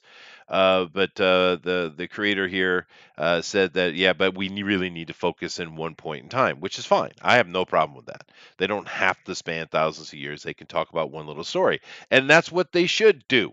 Wouldn't it be kind of neat if you did a Lord of the Rings show that was kind of like a an anthology show and just kind of told all these little stories? Because he's got a bunch of them, yeah. a whole bunch of Oh, yeah. little side stories. Imagine an anthology, each episode a different story, maybe a couple of them being two episodes combined, telling some of the love stories and the tragedies and all the kind of things he wrote, including the Silmarillion stuff.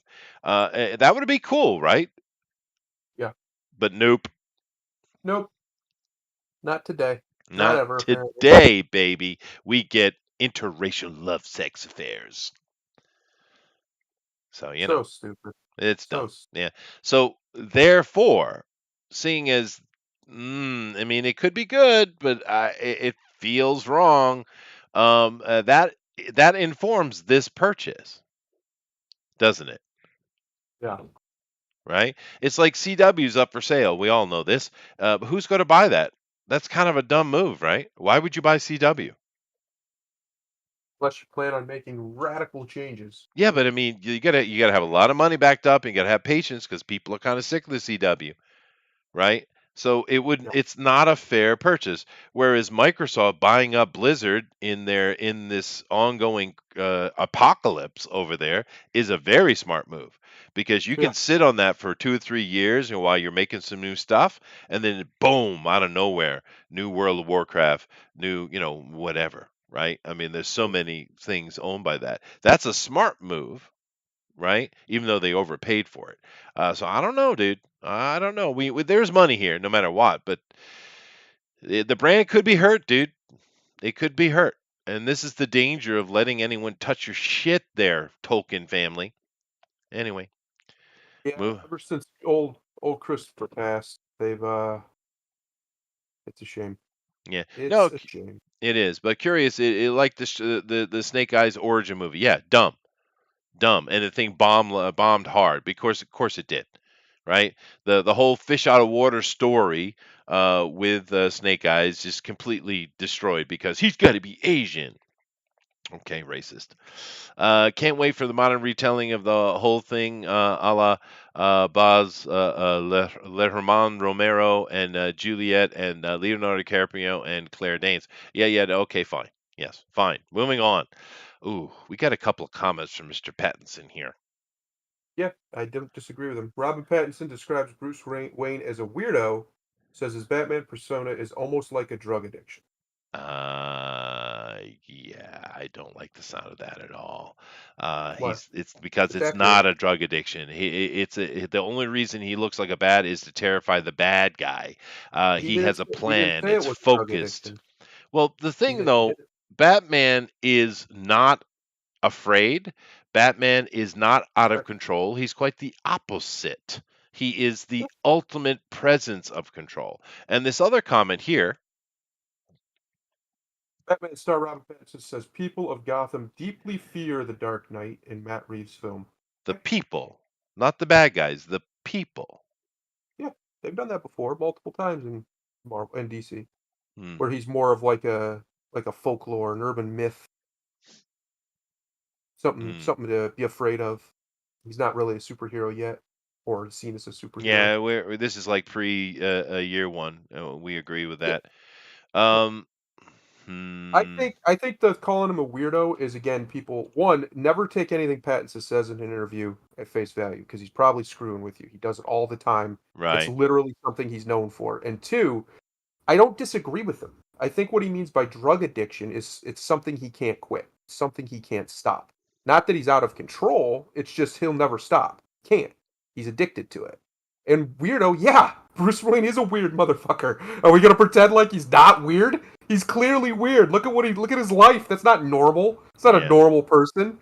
So I think again, it's one never take anything Pattinson says at face value in an interview because he screws with the interviewers and he answers questions just to screw with interviewers. He's been doing it his whole career. It's not new, and he finds it absolutely hilarious.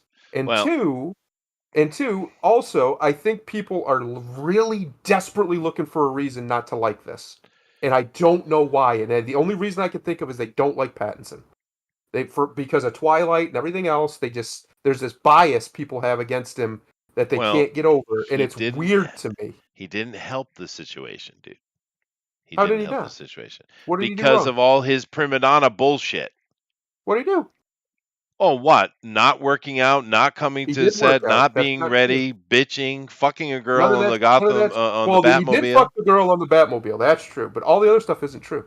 All the other stuff was Maybe. representations. I mean, No, we'll it have to was. see. Even the It director has said so. it He could said, "Yeah, be he worked epically his cool, dude. busting his ass off." It could be Um, epically cool. You can Uh, see the pictures of him. Pattinson is never going to be a bulky, muscle-bound freak guy. He doesn't have the build for it. He's a lean dude, but he's in great shape. You I can don't look mind a up lean pictures of him right Batman. now. I He's very he's I mean I wouldn't say he's shredded, but he's in a lot better shape than me. I can tell you that. well, Uh, let's be fair. The best looking Batman, just as far as looking Batman, is Ben Affleck. He looks yes, perfect. He's perfect because look. he's He's got the just an build for asshole. it. Yeah, However, I love this comment. Pattinson then revealed he had no idea Batman was an actual detective.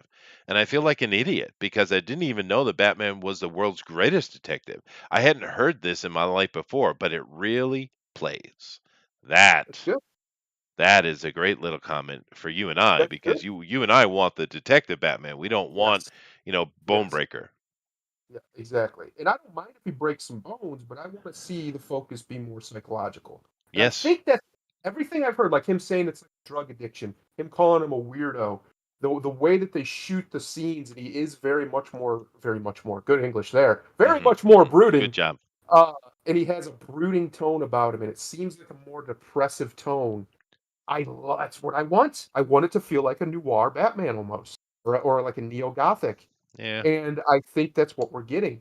And I think Pattinson has the acting chops. And here's the thing: my wife doesn't want to see it either, even though I'm going to make her. But she doesn't like Robert either. She thinks he doesn't have the manliness, right? He Well, doesn't have he's that not vibe. a He's pretty human. skinny. Let's be fair. She called him a little F word basically. like she's like, I don't want to watch that guy, and I'm like, okay, but we're gonna because it's Batman, and we're gonna go watch it. Um, but I think one, it's a movie.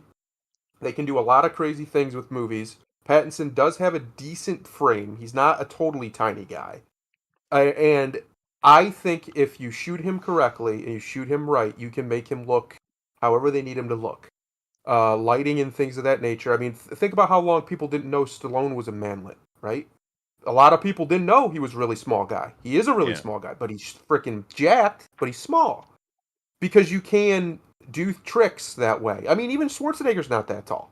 Like he's 5'11", I No, think, he's was at his shorter than I tallest. am. Yeah. Yeah, but he Um, didn't look like that in the movies. He no, looked like a because damn 6'5" they can giant coming at you. they can play big. I mean, Tom Yeah, Cruise is very teeny, teeny. but he plays big. He Yeah, does. I Tom Holland I does think not play big, by the Tom way. Holland does not, and it's Yeah. weird because they keep saying that he's 5'7". I'll be damned if he's 5'7". Yeah, There no ain't no way. way. Maybe he is, but No, he sure don't look it. full of He sure shit. don't look it. Now, Uh, But I honestly still think this is going to be. It's not going to be like. It's not going to change the world. but I think it's going to be a very solid, maybe even a great Batman movie. I really do. I hope I, so. I just for some reason the things that Pattinson has said like this that are pushing people's buttons because for some I honestly don't understand why because he's not wrong. Bruce Wayne is a weirdo. He's obsessive. He's got an obsessive compulsion where he can't stop this crusade of his to literally to his death. He would do this, and he knows that. Bruce knows about this about himself. He's not confused. He doesn't misunderstand. And to call it almost like a drug addiction, I agree with him. It is very similar. He can't let it go. He won't let it go. He even if he could, he wouldn't do it, right? That's who he is. And I like that. And I like the fact that he said he didn't realize that Batman's supposed to be the world's greatest I detective. That implies to me that in this story, he's the world's greatest detective. Which is cool. So, yeah, But that's what I want. I think the problem with his words, not that they're wrong, but they demean the pledge. They demean it. It gives it an uglier look rather than the heroic one it's supposed to have. But whatever. What we This is one of those things you just have to wait and see for sure. Yeah, I do have a question regarding Lenny Kravitz's little girl here, because if you look at the shots of her, I don't know what they did with special effects, but they made her somewhat cute.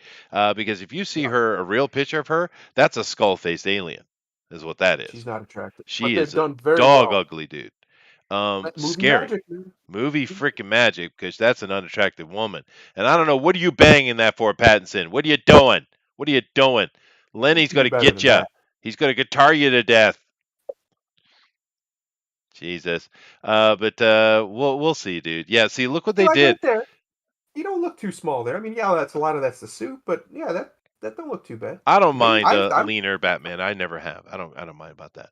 But yeah, they did miracles with this girl. Because trust me, guys, go take a look at it. This is Len. I don't remember her name, but this is something Kravitz. This is Lenny's kid, and Lenny and Lisa Bonet. But because that's not a pretty girl. That's a girl that looks like she's going to eat your soul out of some hell priest or something like that. So miracle movie magic with that. so But we have 2 weeks. It comes out or 3 weeks. It comes out on the 4th. So you have the 18th, 25th, and the 4th in America, March 4th. Yeah. Hey, And dude, we'll look know. look at this poster, man. Is that not Scream Noir to you? Look at this Please, that's picture, what I'm dude. saying. And I like the reds in it. I like the fact that there's so much red. It has a totally it's still Batman, but it doesn't feel anything like Batman we've seen yet. Screen from all the shots I've seen, the tone of it, this right here.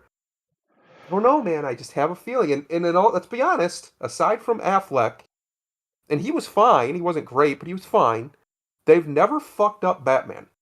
I mean, Not they've done. You 100%, had those. no. You had those movies in the '90s that were really goofy, but before that, it's in the same basic universe. Those first two movies, and even really the third movie is okay, but the first two movies are really good. And the Dark Knight trilogy is really Christopher good. Nolan, yeah. Yeah, it's the Christopher Yeah. Nolan trilogy. So this would be now. Granted, they had never really screwed up Joker either until recently, but this would be the very first time they screw up Batman if this doesn't land. But I think it's going to. I really do. I think they're going for much less of a superhero movie and much more of a crime drama, or like a psychological crime deal, kind of like a Sherlock Holmes thing, um, or a noir, old school noir, private detective type deal. Right. And Yeah. I think that'll work fantastically with Batman. I think that'll work fantastically with Pattinson. I think he's the right actor for that because he's not some big hulking brute. He's not a super he doesn't look like a superhero. And I don't mind Batman not like looking like a superhero because he also is the world's greatest detective and he Right. also is kind of like an unseen force in Gotham, especially early on. He's much Yeah, more of an that's true. urban legend Um, than he is a well, superhero. there's an interesting a channel on YouTube. I think it's called the Gotham Letters or the Gotham Chronicles or something like that. I can't remember the name of it. But what this guy has done on that channel is he's compiled a bunch of old photos. Some of them I think he even took photos in this style. And he's telling the Batman series from the 40s, 30s, 40s, but he's doing it as if everything were real, right? More like a documentary, a series of slides and a narration. And it's pretty interesting because it's all very realistic the way he's going about it, but it's done in this old noir style, like this photograph here. I suggest you guys go try to find it. I think it's called the Gotham Letters or Gotham Chronicles or something like that. But that's a pretty interesting series. He's up to number 3 or 4 now, I think. But it is cool. They're like hour-long things, and they just kind of delve into the happenings of Gotham. It's pretty neat. Anyway, I like it. let's move on here, and that's good creator content, by the way. And we talked about this one as well here with his. I put them together because they're the same kind of conversation. Anyway, last. Whew, Lucasfilm announces release date for their Obi-Wan Kenobi series. Now, I want to say one thing. mhm, If this ends up, and I don't think it's going to be because they have put a lot of effort into this one, it seems like, so far as to get Hayden Christensen back and yeah, they yeah, yeah. Ewan McGregor and they really this one seems like one that they really want to be a big deal. Well, Um, they've shot it twice with two yes, completely different stories. yes. So I don't think it's going to happen, but if this ends up being another Book of Boba Fett, wow, because that was just a travesty. It wasn't even like a travesty because it was bad. It was a travesty because it didn't need to happen. Nothing. It was a complete nothing of a show. It was just content basically. Yeah, That's no, all it it was. was a bad move. It was Um, just empty, now, hollow. yeah, now if you guys remember when we talked about this, what a few years ago, right? Originally, the idea was that Kenobi basically has Leia and Luke by his side, and he's taking them around the universe and or the galaxy and training them or something. Which everyone was like, "What? What? What? What are What? you talking about? What are you talking Yeah, about?" Luke didn't meet him till the first time in Star Wars when he was an old man, because this is like 10 years after the fact. So, of course, they ended up they filmed a lot of that, it sounds like. But they ended up changing it, not because it was stupid, but because, oh, that sounds a lot like The Mandalorian. yeah, Idiots. But what we're getting instead, and understand, we're getting this soon, guys. This is dropping May 25th this year. yep, yep, yep. It's right on you on Disney Plus. And what we're actually getting in this is nothing to do with Luke and Leia. Of course, it shouldn't have anything to do with Luke and Leia. What this is Obi-Wan Kenobi versus Darth Vader 2. That's what this Yep, is. The whole yep. run is about him ending up facing off against Darth Vader again in some epic battle, which we know they both survived. So I don't know how you're going to get the tension up for that. And Hayden Christian, who we all hate, has been brought back. So that's better. That's Yeah. better. It's better, but it doesn't make much sense.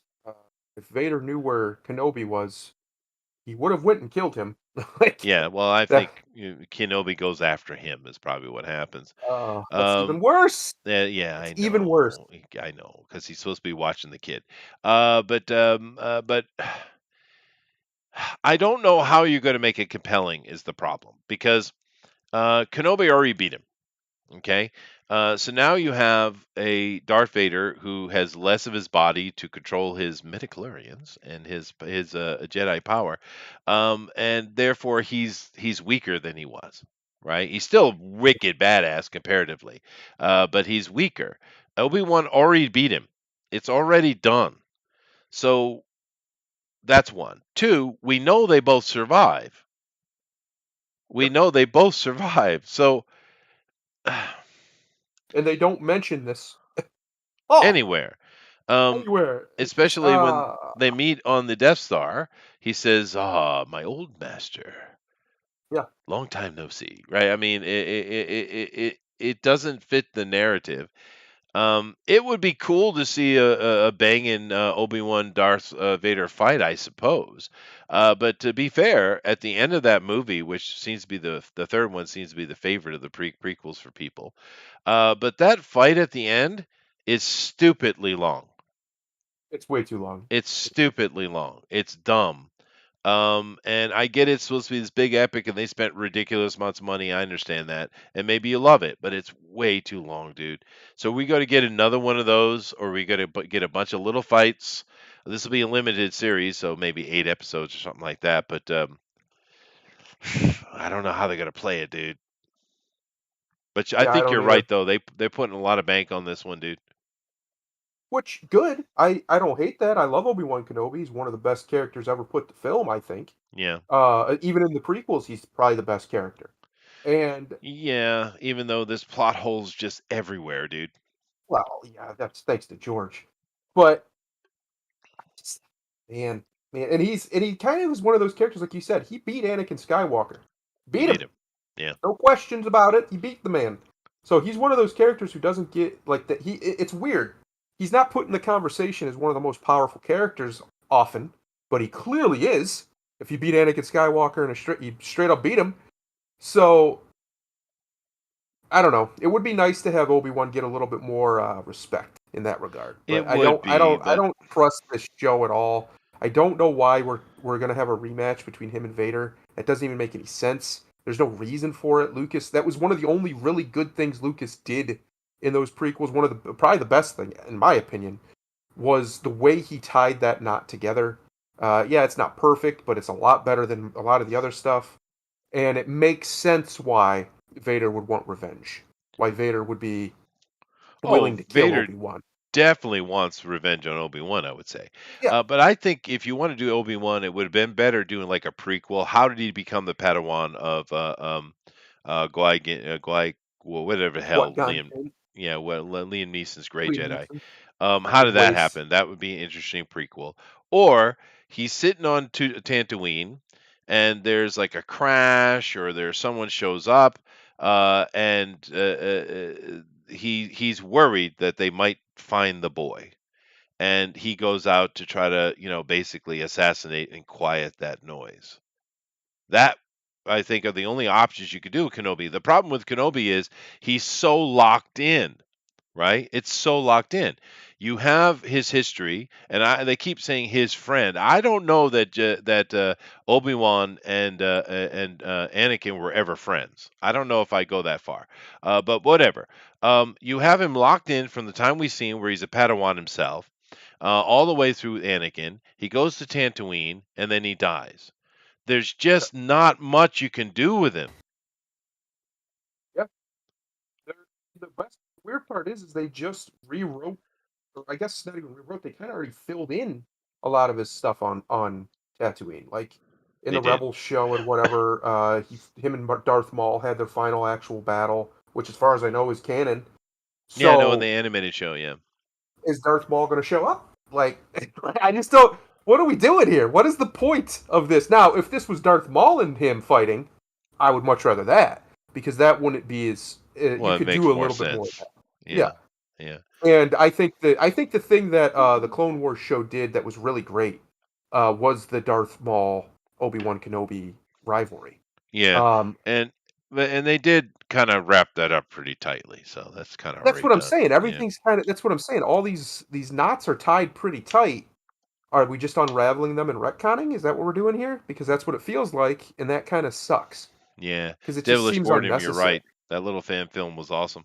But yeah, no, I agree with you, dude. I don't understand what they're going to do with him. I'm not going to sit here and say that I don't want to see another Darth Vader Obi-Wan Kenobi fight. Sure. But it's Yeah, anticlimactic from the get because we know they both survive. We know and unless Obi-Wan survives perfectly intact, by the way. He's not right, damaged in any unless way. they do something where the new canon will be that Vader thought Kenobi was dead, and this he thinks he kills him here. So he beats him, but he doesn't actually really hurt him or whatever. But he thinks he kills him somehow, and that's how the show ends. Otherwise, it just I don't know, man. It just seems like it's kind of like Boba Fett, and that's what I'm worried about. It's a Yep. show just for the sake of it, and that's a It is. problem It is. Yeah. because we already know Obi-Wan's story, and it's a good one. We don't really need you to get in there and screw it up. No. You know what I And mean? We to be fair, don't do it. yeah, don't do it. But I mean, Boba Fett was popular action figure. Yes. If you go back to the movies, there's really not much meat on the bone for Boba Fett. There isn't.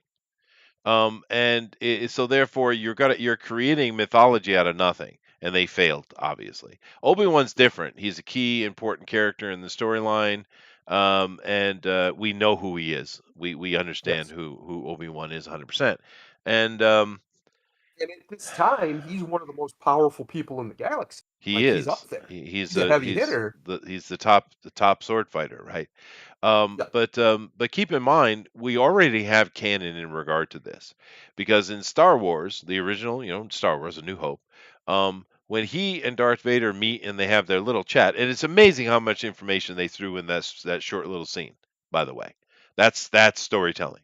But we already know that Darth Vader didn't think he was dead. He just Right. hadn't seen him in a long time.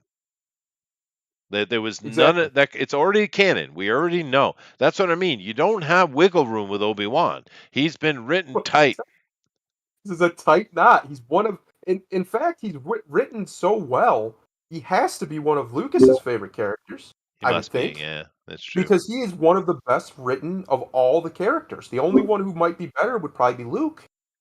And I'm just thinking about this right now. Who has a better narrative throughout the entire canon than Obi-Wan? Just Luke. Luke's the only one. Well, he Yeah. did up until The Last Jedi, but you Well, forget no, that we don't. example. Those are not canon, dude. Screw that noise.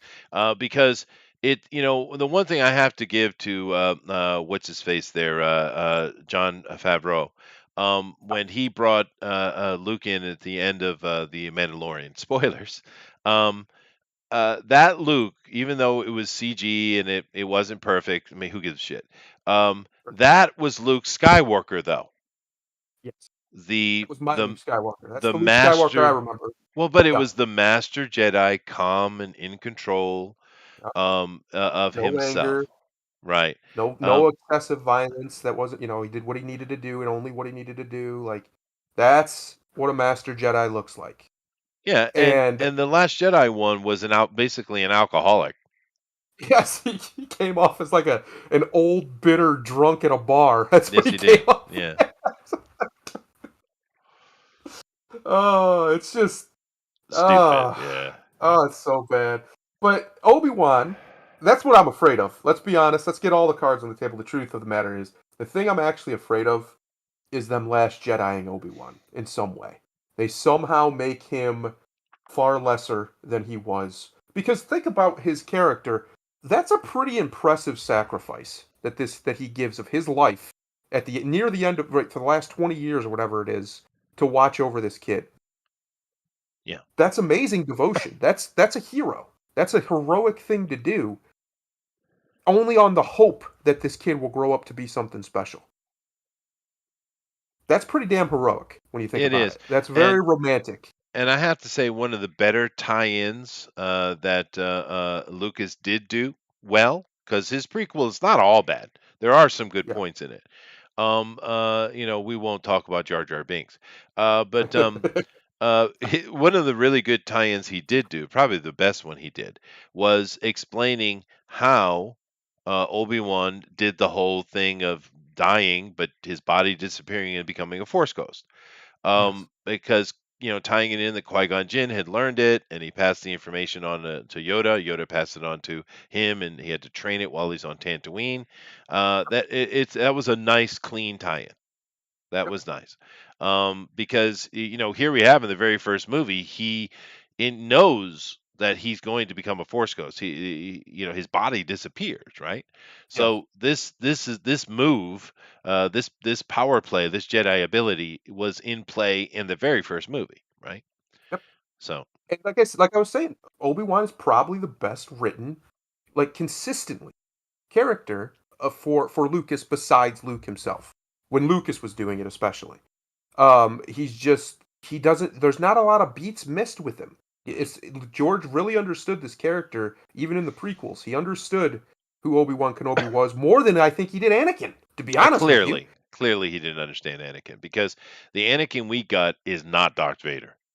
It's no, not. I mean, I understand he's younger and more, cavalier. I get that. yeah, But when this conversation we're looking at right here in the New Hope, That conversation shows you two wizened men who are Powerful completely men. powerful, who are completely Yeah, in control of themselves. that's And right. Anakin is nothing. He's the opposite of that, Completely the opposite of that. and he's And and there's he's a nothing pussy as well. For yes, fuck's there's sake, nothing that happens in those movies that, like, levels him up, right, in that regard. He no. doesn't become a better or even really I mean, yes, he does become worse, but his character development it feels mostly sideways until he goes off the cliff, Yeah, right? it wasn't There's done well. not a lot of growth one way or the other. Like, okay, he always has the anger problem pretty much from day one. Okay, that's fine. That's his character flaw that gets exploited. I get that.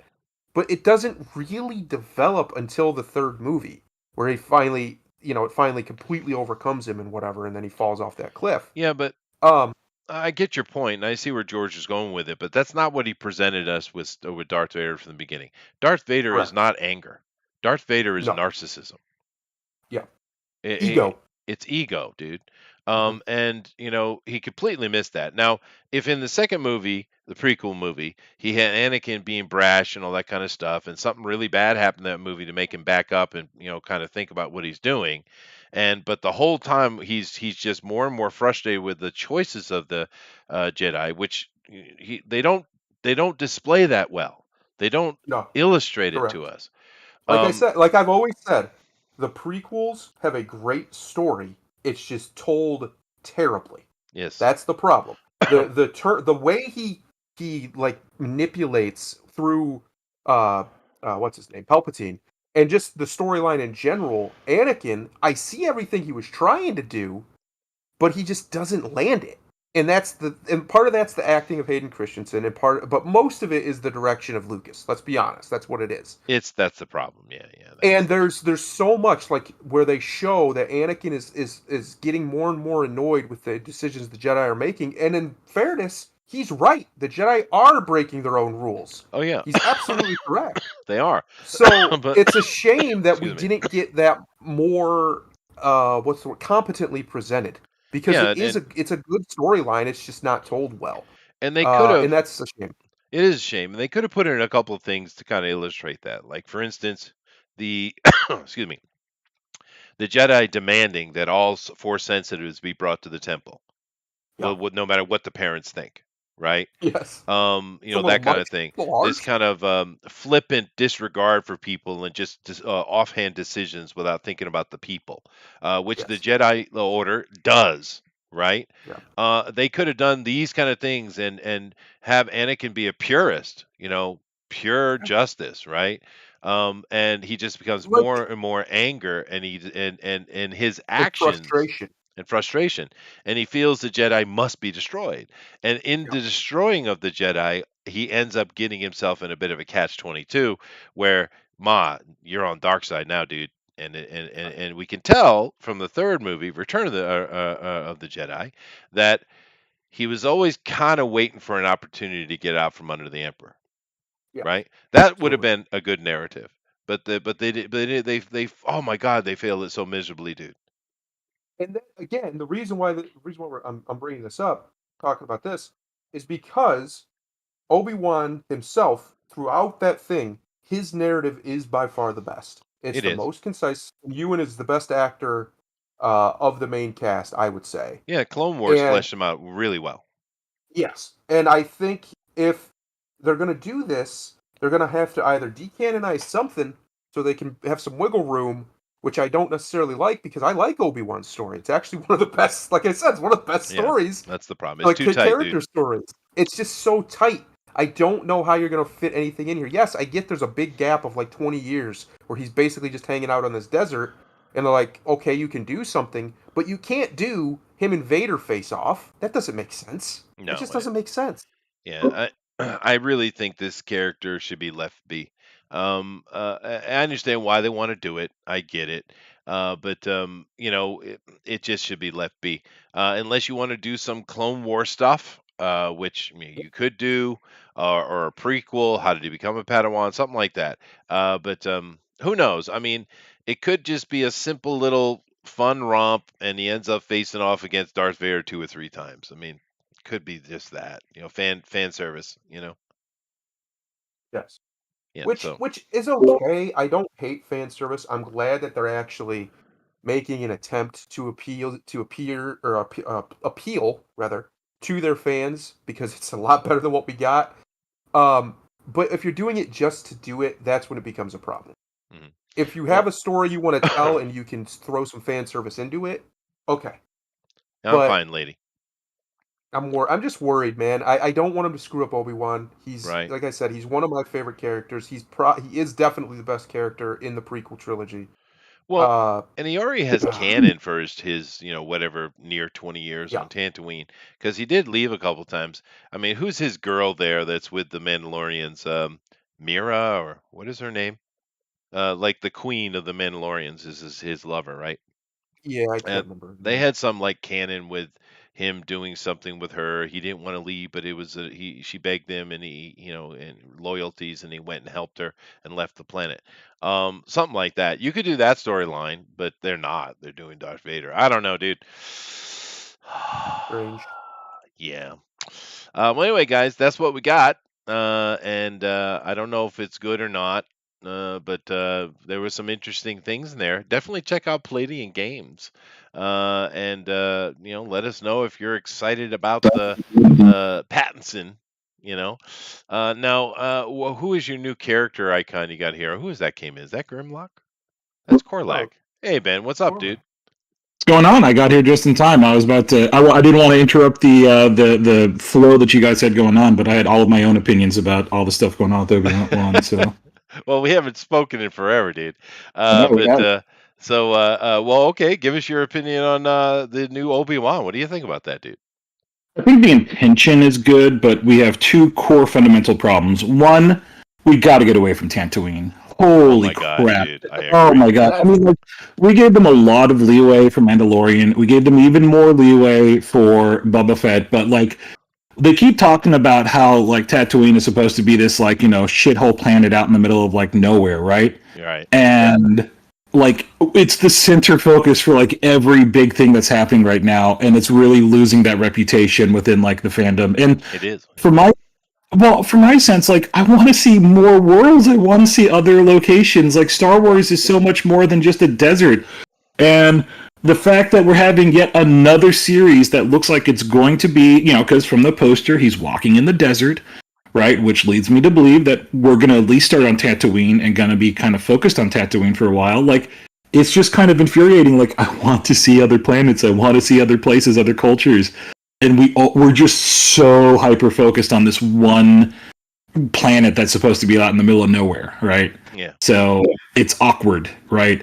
We're also going to have that arrow problem, right? Where like he has to be on Tatooine or he has to end on Tatooine. And remember an Arrow where they talked about him being trapped on the island for 5 years, where like yeah, that got boring when they All did the right. flashbacks. So like he left the island and several times, and it's like, well, no, he's going to end up back on the island, and so like in the flashbacks, he's always like coming back to the island at some focus, right, or some point, right? Same with Obi-Wan. Like we know he's going to end up on Tatooine, so like there's going to be a problem narratively speaking because he's always going to have to like end up back at Tatooine at some point, right? Right. Well, Um, and that's also the thing. We with a fight with Darth Vader, we know nothing's going to happen. right. and then we know like the last problem that we have is that and I don't I'd have to look up the credits from Deborah Chow, so I don't know what her previous stuff is, but the people who've been doing the best by us for Star Wars, Dave Filoni and John Favreau, and from what I understand, they're not involved in this whatsoever, right? And that just makes me a little nervous because out of all the people we've had involved in the recent history, and I'm even speaking for J.J. Abrams and all of the other recent trilogies, like the people who have shown the most proficiency in handling the Star Wars IP have been Dave Filoni and John Favreau, right? Yep. Yep. So it's Yep. I'm not saying she can't do it. She could, but it gives me hesitation is all. So Yeah, no, that's true. I mean, it does. I wouldn't even. Our conversation didn't even have anything to do with the quality of it. It was more the premise. But no, I agree 100%. Favreau and Filoni have definitely been the best for Star Wars. Even if you go back Clone Wars with Filoni, totally, great job, dude. yeah. And we don't call him JJ over here. We call him the Hack. Yeah. Yeah, I mean, or Mister obsessed with lens flare, right? You Yes, know, yes, I yes, think yes, it's yes. another Flare I everybody. mean, knowledge. it's a shame. He's a great cinematographer. I mean, he really is. But boy, he cannot tell a Somebody story told to him he save his could life. make actual stories, and Yeah, he's not good at that. no, he He can't Yeah. do needs to that. get away from that one hack writer. I forget what his name is, but like he's been with him ever since the Lost series, and he's really bad at writing, and he Oh, doesn't. the dude he put over there for the Paramount for the Star Trek stuff. What's his Yeah, name? yeah, Thundero. That guy's horrible. Um, yeah. He's He's hard to terrible. He find. doesn't know what he's talking about. He starts with a does like a K. yeah, I can't remember his name off the top of my head, but like he's obviously a guy who like just reads a Wikipedia page on whatever he's writing about. He doesn't Right. like know it really well, and then he just like throws stuff at a wall to see what sticks, and it's just awful. Kurtzman. There it is. Kurtzman, yeah, Kurtzman. yeah, Yeah, yeah. He's he's horrible. awful. Yeah, But yeah, that's true. But anyway, guys, we'll have to wait and see. I'm not so excited about it. It's worrisome.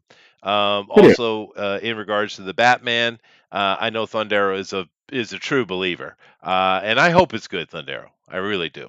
And as far as the other movie we talked about today with Gina Carano and what's that one, Terror of the West or something like that. Terror Hopefully on it's the good. Prairie. Terror on the Terror. Prairie. Hopefully it's Good good. I title. like what Ben's doing with creating movies because he's trying to make a point. He's just trying to say, dude, just make fun movies. As far as I'm concerned, we can never have enough good movies. We don't have to have infinite great movies, but I'll take a bunch of good ones. Sure. Take a bunch of good. Sure, absolutely. But yeah, anyway. Thank you all for coming here and joining us today. We appreciate it. Keep in mind, tomorrow we have our Comics News Today show, and there's a few interesting comic stories we'll be covering. And of course, I will also be doing a focus on another comic book character. So come back for that. It seems last week when I did Wonder Man and kind of gave the history and story of Wonder Man, people really seem to enjoy that, dude. I'll have to do more of that in-depth stuff. So I'll definitely do that tomorrow, and we'll talk about comic book Chester, stuff. tomorrow we have to watch. We don't have to turn the sound on, but we do have to watch the Doctor Strange trailer. It dropped today. Oh, The I new don't movie. know, dude. I watched it and I was like, ooh, ooh, ooh, Yeah, ooh. I don't know. it's something. Here's my original first thought was that's interesting. It's interesting. Yeah, I don't know it's if it's good interesting though, but it's uh, interesting. Ben. What was the you remember the original Star Trek, and they went into the evil Star Trek universe. What is that called? What is the name? Oh, The Mirror Universe. The Mirror yeah, Universe. There it is. yeah. Okay. And Um, the Earth is called Terra or something. Something They're like called that. Yeah, yeah. Terran. Yeah. Yeah. That's the. You're muted, by the way, Ben. But that's what they're doing with the. That's what it looks like from the trailer. That's what they're doing. It's the mirror Yeah. universe. Doctor Strange versus evil Doctor Strange. Scarlet Witch versus evil Scarlet Witch. No. I completely disagree. Did you watch the actual like super like the full trailer? I did. They're, Yeah, The they're, new I one did. that Yeah, just dropped. Did you yeah. watch that one, I watched it. Chester? yeah. Yeah, yeah. Okay. Do you want to? I mean, because I can tell you my theories because Go it's ahead. it's deep. Yeah. So, did you recognize the Sir Patrick Stewart voice? Yeah. I did. Yeah. Yeah. So I think they're doing Illuminati, right? And I don't think it's necessarily mirror universe, but I think we're getting into Illuminati, which is our leg into like Secret Wars, right? So No. it's not. We've talked I about that. We thought they might be trying to set up Secret Wars. Yeah. No, I think we're absolutely into Secret Wars right now. I mean, Mirror Universe is like one aspect, but like I think only like Dark Doctor Strange is like from the What If series. I mean, that's where that Right. comes from, right? That's So right. and I don't think it's evil. It might be like Zombie Wanda from What If also, but like yeah, I think we're full on into like Illuminati slash Secret Wars, Yeah, right? but So I understand your thing with Professor X and such, but well, no, it wouldn't be Professor X. So who do you think Patrick Stewart is voicing then? with Professor Xavier, You think it Gotta is be. Professor? Okay, yeah, that's what Yeah. came to my head. absolutely, But And yeah. he here's had the the thing: right cadence and everything. why in the hell? I guess it is a multiverse, so they could use him because Yeah. eventually they are going to bring the X-Men. And I have to be fair, we've said this before. I'm happy that they didn't just jump on X-Men stuff immediately. I'm happy they're waiting. I'm happy Time. with that. Yeah. But here's the thing: you can't use Patrick Stewart for Charles Xavier going forward. You can't. Oh, he's too old. He's too old. Well, can't use them going forward, but you can have them in there for, The you know, multiverse. Yeah, yeah, yeah, yeah, multiverse, right. yeah, yeah. Now, so do you believe the rumors that Tom Cruise is going to be Illuminati Iron Man? Um, why not? I guess. I would think, though, the solution to that, a much smarter play, would be to choose a younger actor, a good actor, and after it's all said and done, you have Iron Man back. It's just not Robert Downey Jr. It's a multiverse version of Iron Man that's brought in. No, Tom I'm Cruise pretty can sure. do. Yeah, I'm pretty sure that we're already like full signed up for Ironheart, from what I understand, right? So they're not Yeah, going to which reboot. is a shame because that's a horrible villainous character. I don't know why in the hell we want Ironheart. Oh, I Um, don't want to hear. well, because she's a bad guy. I mean, She it's behaves like weird. one. She's a good guy. She's a bad guy, dude. You ever read those comics? It's been forever, so I'm a little bit behind. No, she's a villain, dude. The way she behaves is very much more villainous than it is heroic. I will Yeah, say well, that. it's like the lady there, Tessa Thompson, I think her name is. I mean, she's, whatever. I think she played Valkyrie just fine. But you know, you make her a hero even though she spent how long? I mean, they don't really give us, but it's quite a while, decades it looks like, throwing people to death. I mean, she's a villain. Flavor. She's a Flavor. slaver and a villain, but now she's all of a sudden in charge of Asgard. What? Yeah. I don't, I didn't like that I either. don't like this. I mean, Dark Heroes and stuff you can play out. Of course, Punisher is a good example of it, but yeah, Ironheart's not a good choice, dude. I mean, some of the gender swaps they've done in Marvel make more sense than that one. But Yeah. yeah, because she's not a good character, dude. I'd much rather this female Hawkeye fits a lot better than that. But Now they might be able to make her a better character. yeah, mate, that's They, true. That's true because the MCU is not the comics. That's true. That is fair. And it's worth of opportunities, right? One of the things that I want to, because you and I haven't talked in forever, and one of Yeah. the things that made me think of you, and probably why I started like watching streams and stuff, is I was wondering how psyched you are about Moon Knight, because I know Oh how my much of a Moon God, Knight fan you dude. are. So I just wanted to hear you like salivate all over the possibility of a Oh, Moon Knight series, right? The trailer looked really good. it did. These guys are sick and tired of hearing me talk about Moon Knight. Trust me. There's no getting sick and tired of Moon Knight. Let me tell you, you guys don't know what Moon Knight is like. So I used to listen to it talk for hours and hours and hours about Moon Knight. Oh, So I love Moon Knight. You know that. I'm yeah, also excited about the Morbius movie too. It looks good, dude. I keep pushing that back, and I keep wanting them. Yeah, so Beck's real excited about it as well, and so. Oh, I didn't know she was a Morbius fan. Well, dark gothic vampires, right? It's Oh not a yeah, huge. no, that makes sense. Yeah, that makes sense. Yeah, I mean, we try to. I mean, ultimately, trying to stay positive. I keep getting yelled at by these guys, because I think they've lost hope, Ben. But I want good movies, because we do get a lot of crap. I mean, let's be fair. But I want stuff to be good, man. So I had some pretty decent films. Like I really enjoyed Spider-Man. I thought that was a lot of fun. I haven't seen that. Thundero says it's he awesome. refuses to see it. He refuses. I I've don't told him for a month refuse. that it's fantastic. It's worth every bit of. It's worth it. I hate Disney with a burning hot passion. Normally, I would never give them my money, but this movie is worth it. Well, it is it's so Sony. good. I teared up. I mean, I thought it wow. was So good. Yeah, it was fantastic. It just seeing some of the, especially Garfield, getting I think a much more cathartic tie-up Yeah. with his character and ending that, because he kind of got cheated, right? Because especially the last Spider-Man movie that he did, that was obviously just we need to refresh the IP, right? If we don't make another movie, we're going to lose our contract, so we need to refresh the IP. So they just shoved out a movie. It wasn't well thought out. It wasn't done well. And I think Garfield kind of knew that, and I don't want to spoil it too much, right? But there's this great scene where the spider guy, Spider-Men are talking to each other, and they're trying to figure out, like, when they refer to each other, like, which one are you talking about, right? And Tom Holland's like, okay, I'm number one, and Toby's like, all right, I'm number two, and then Garfield just kind of shrugs his shoulders. He's like, that makes me number three, and it's kind of this like meta like reference to the fact that whenever they do like the top tier Spider-Man list, like Garfield's usually listed as like the third rank, right? Like it's Yeah, usually but always the first rank. But I do too. the point being though is that he's accepting of that fate of his, right? He's it's a meta reference to it that I think that's kind of funny, Oh, I but get it. Yeah, Yeah, yeah, yeah, it, yeah. it's it gives such a good cathartic end to his character that he deserved that he didn't get in the second film. And I liked the sort of like camaraderie and brotherness of all three of them. And let me tell you, holy crap, Willem Dafoe proves that he's still one of the best villains. Oh, Like William Defoe is the oh, man, absolutely. dude. He is the that man. Yeah. scene, Thundaro, you know what I'm talking about, where like Spider-Man can detect something's up and he doesn't know what it is. That's such an intense scene. Remember how in the MCU they were originally not going to give him his spider sense? My God, would that have been a travesty with this movie? Because it's such a huge part of this movie. That scene Well, especially, it is his main power. and it's his most super of superpowers.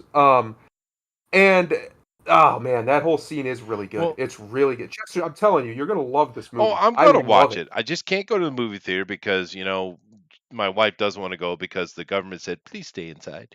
Right. So I haven't seen that, and I can't find it anywhere to watch in a good clean cut.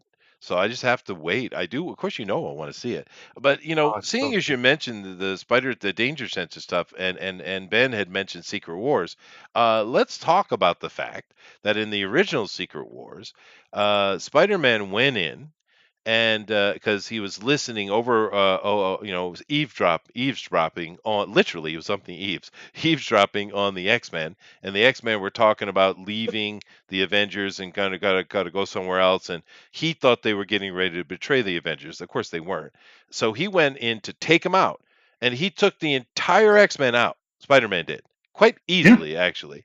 And the whole time the narration for us, with of course you get little bubbles with Spider-Man's quips, but the narration is basically talking about the reason he's doing this is because of his danger sense, because you can't stop what you can't touch, right?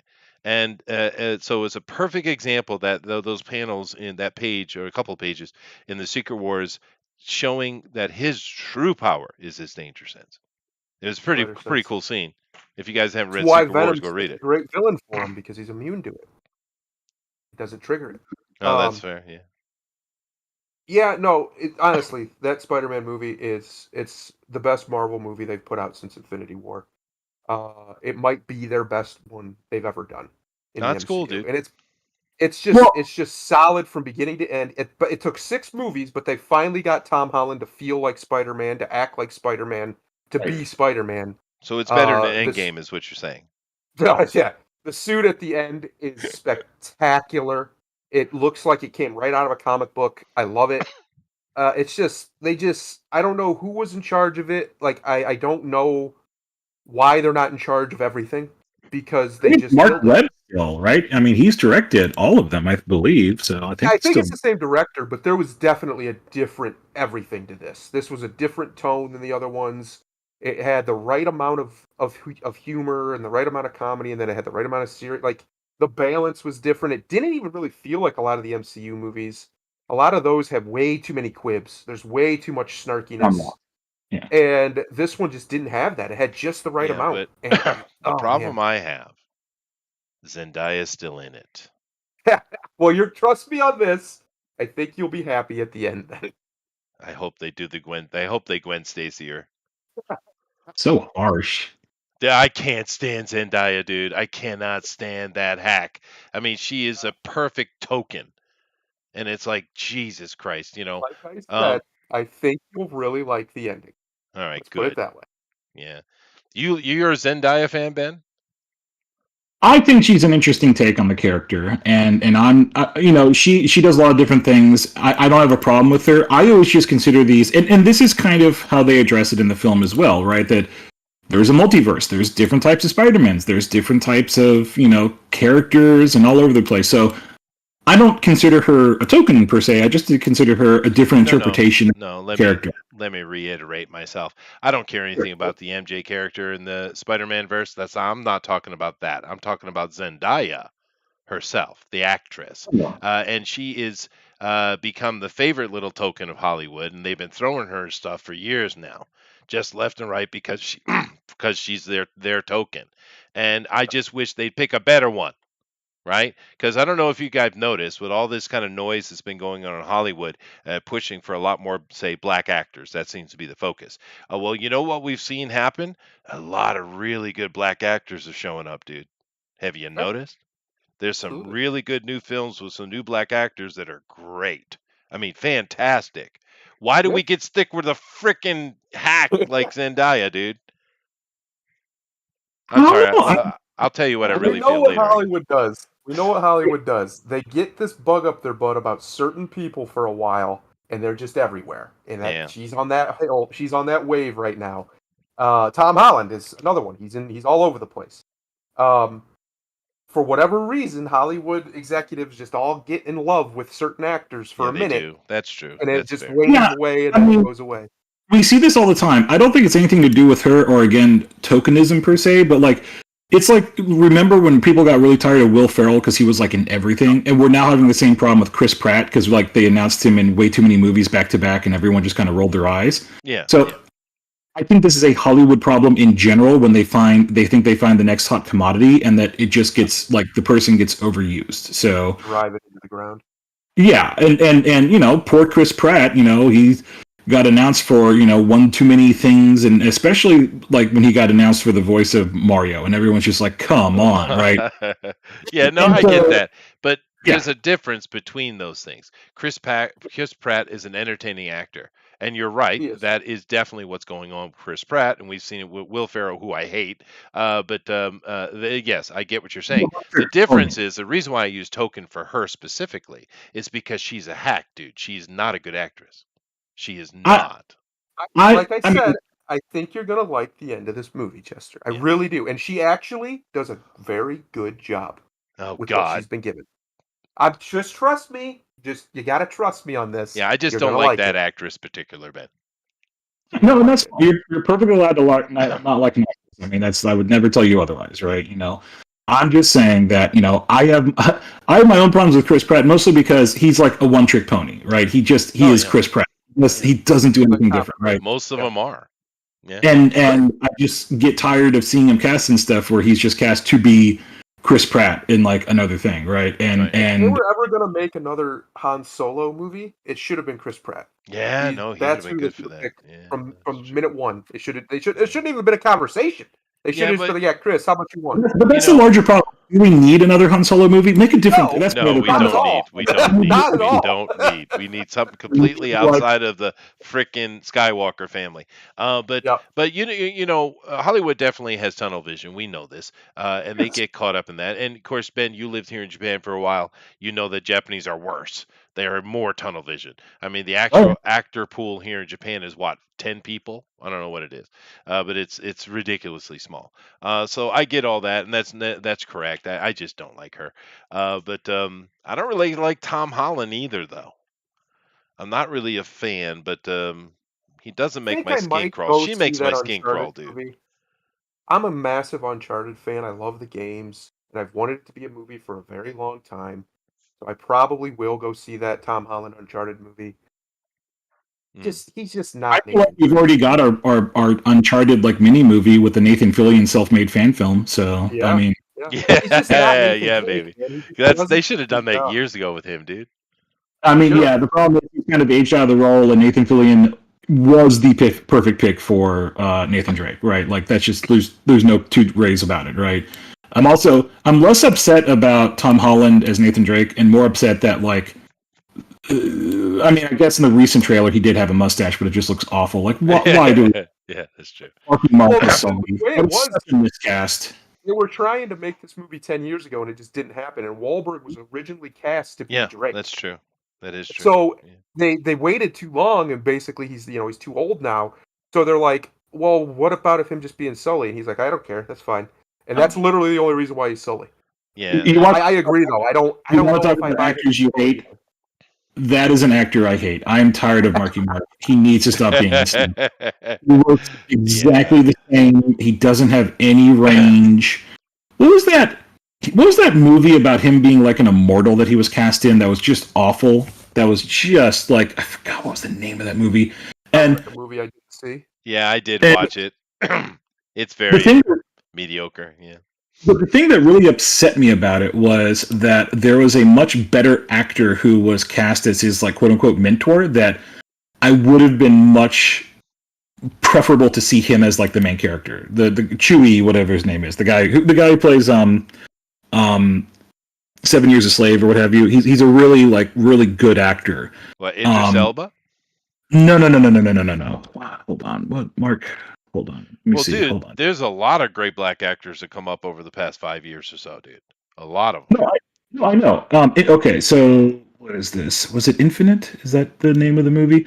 Anyways, Infinite. Yeah, so yeah, yeah, yeah. yeah, Infinite, yeah. And so it was Chiwetel Ejiofor. Oh, that guy. God, Yeah, yeah, yeah. He's a good actor. he was, Yeah. he was cast as like the mentor for Mark, and I was like, he's such a better actor. Make him the main character because I hate Mark Wahlberg. I think he's a terrible actor, and he just gets cast Well, so no, much. you're right, but he's got that smiley, happy kind of presence. Now, I'll give you an option, Ben. You can choose.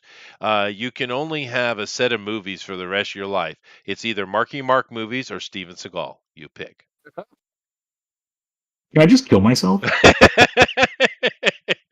There's always a third option, Chet. Yeah, There's yeah, yeah, always yeah. Always a third Yeah, option. That's it's true. true. Yeah. Anyway, I gotta go to work, guys. I gotta shut this stream down. Great talking to Yeah. you, Ben. You too. It's been a while, man. You should come back Yeah. more. We on this is our Yeah. well, cool, Yeah. dude. This is I've our joined Night Owl Discord. I'm show. Well, popping in. I'm invited into your stream, so oh well, no, that's why I told you to come over. Everyone's yeah, welcome here. We this appreciate is not a real YouTube channel, by the way. This is just a bunch of it. people hanging out, having fun. So yeah, come on in. But today we do our night owls, which we talk about just entertainment in general. But tomorrow, we are, which I guess is the Monday show for you guys. We do comic specific. So Hmm. okay, I'll try to see if I can make that one. I got to put the kids to bed solo, so I might not be able to make it, but I'll make an effort. is Beck off with the family? She's got a girls' night out. Oh, all right, cool, okay. Yeah, my wife does jazzercise now. Cool. Yeah, Fun time. she goes hangs out with the bachans. So you know. All right, guys. We'll talk to you tomorrow. Come on back 9 p.m. Eastern Standard Time. We'll have some fun. Thundero, take us out of here, man. A very simple little line. I like it. I just kind of finished it, fleshed it out here. Heart of darkness is constant. Evil's face changes, never its nature. Ooh, namaste. Later, guys. Bye.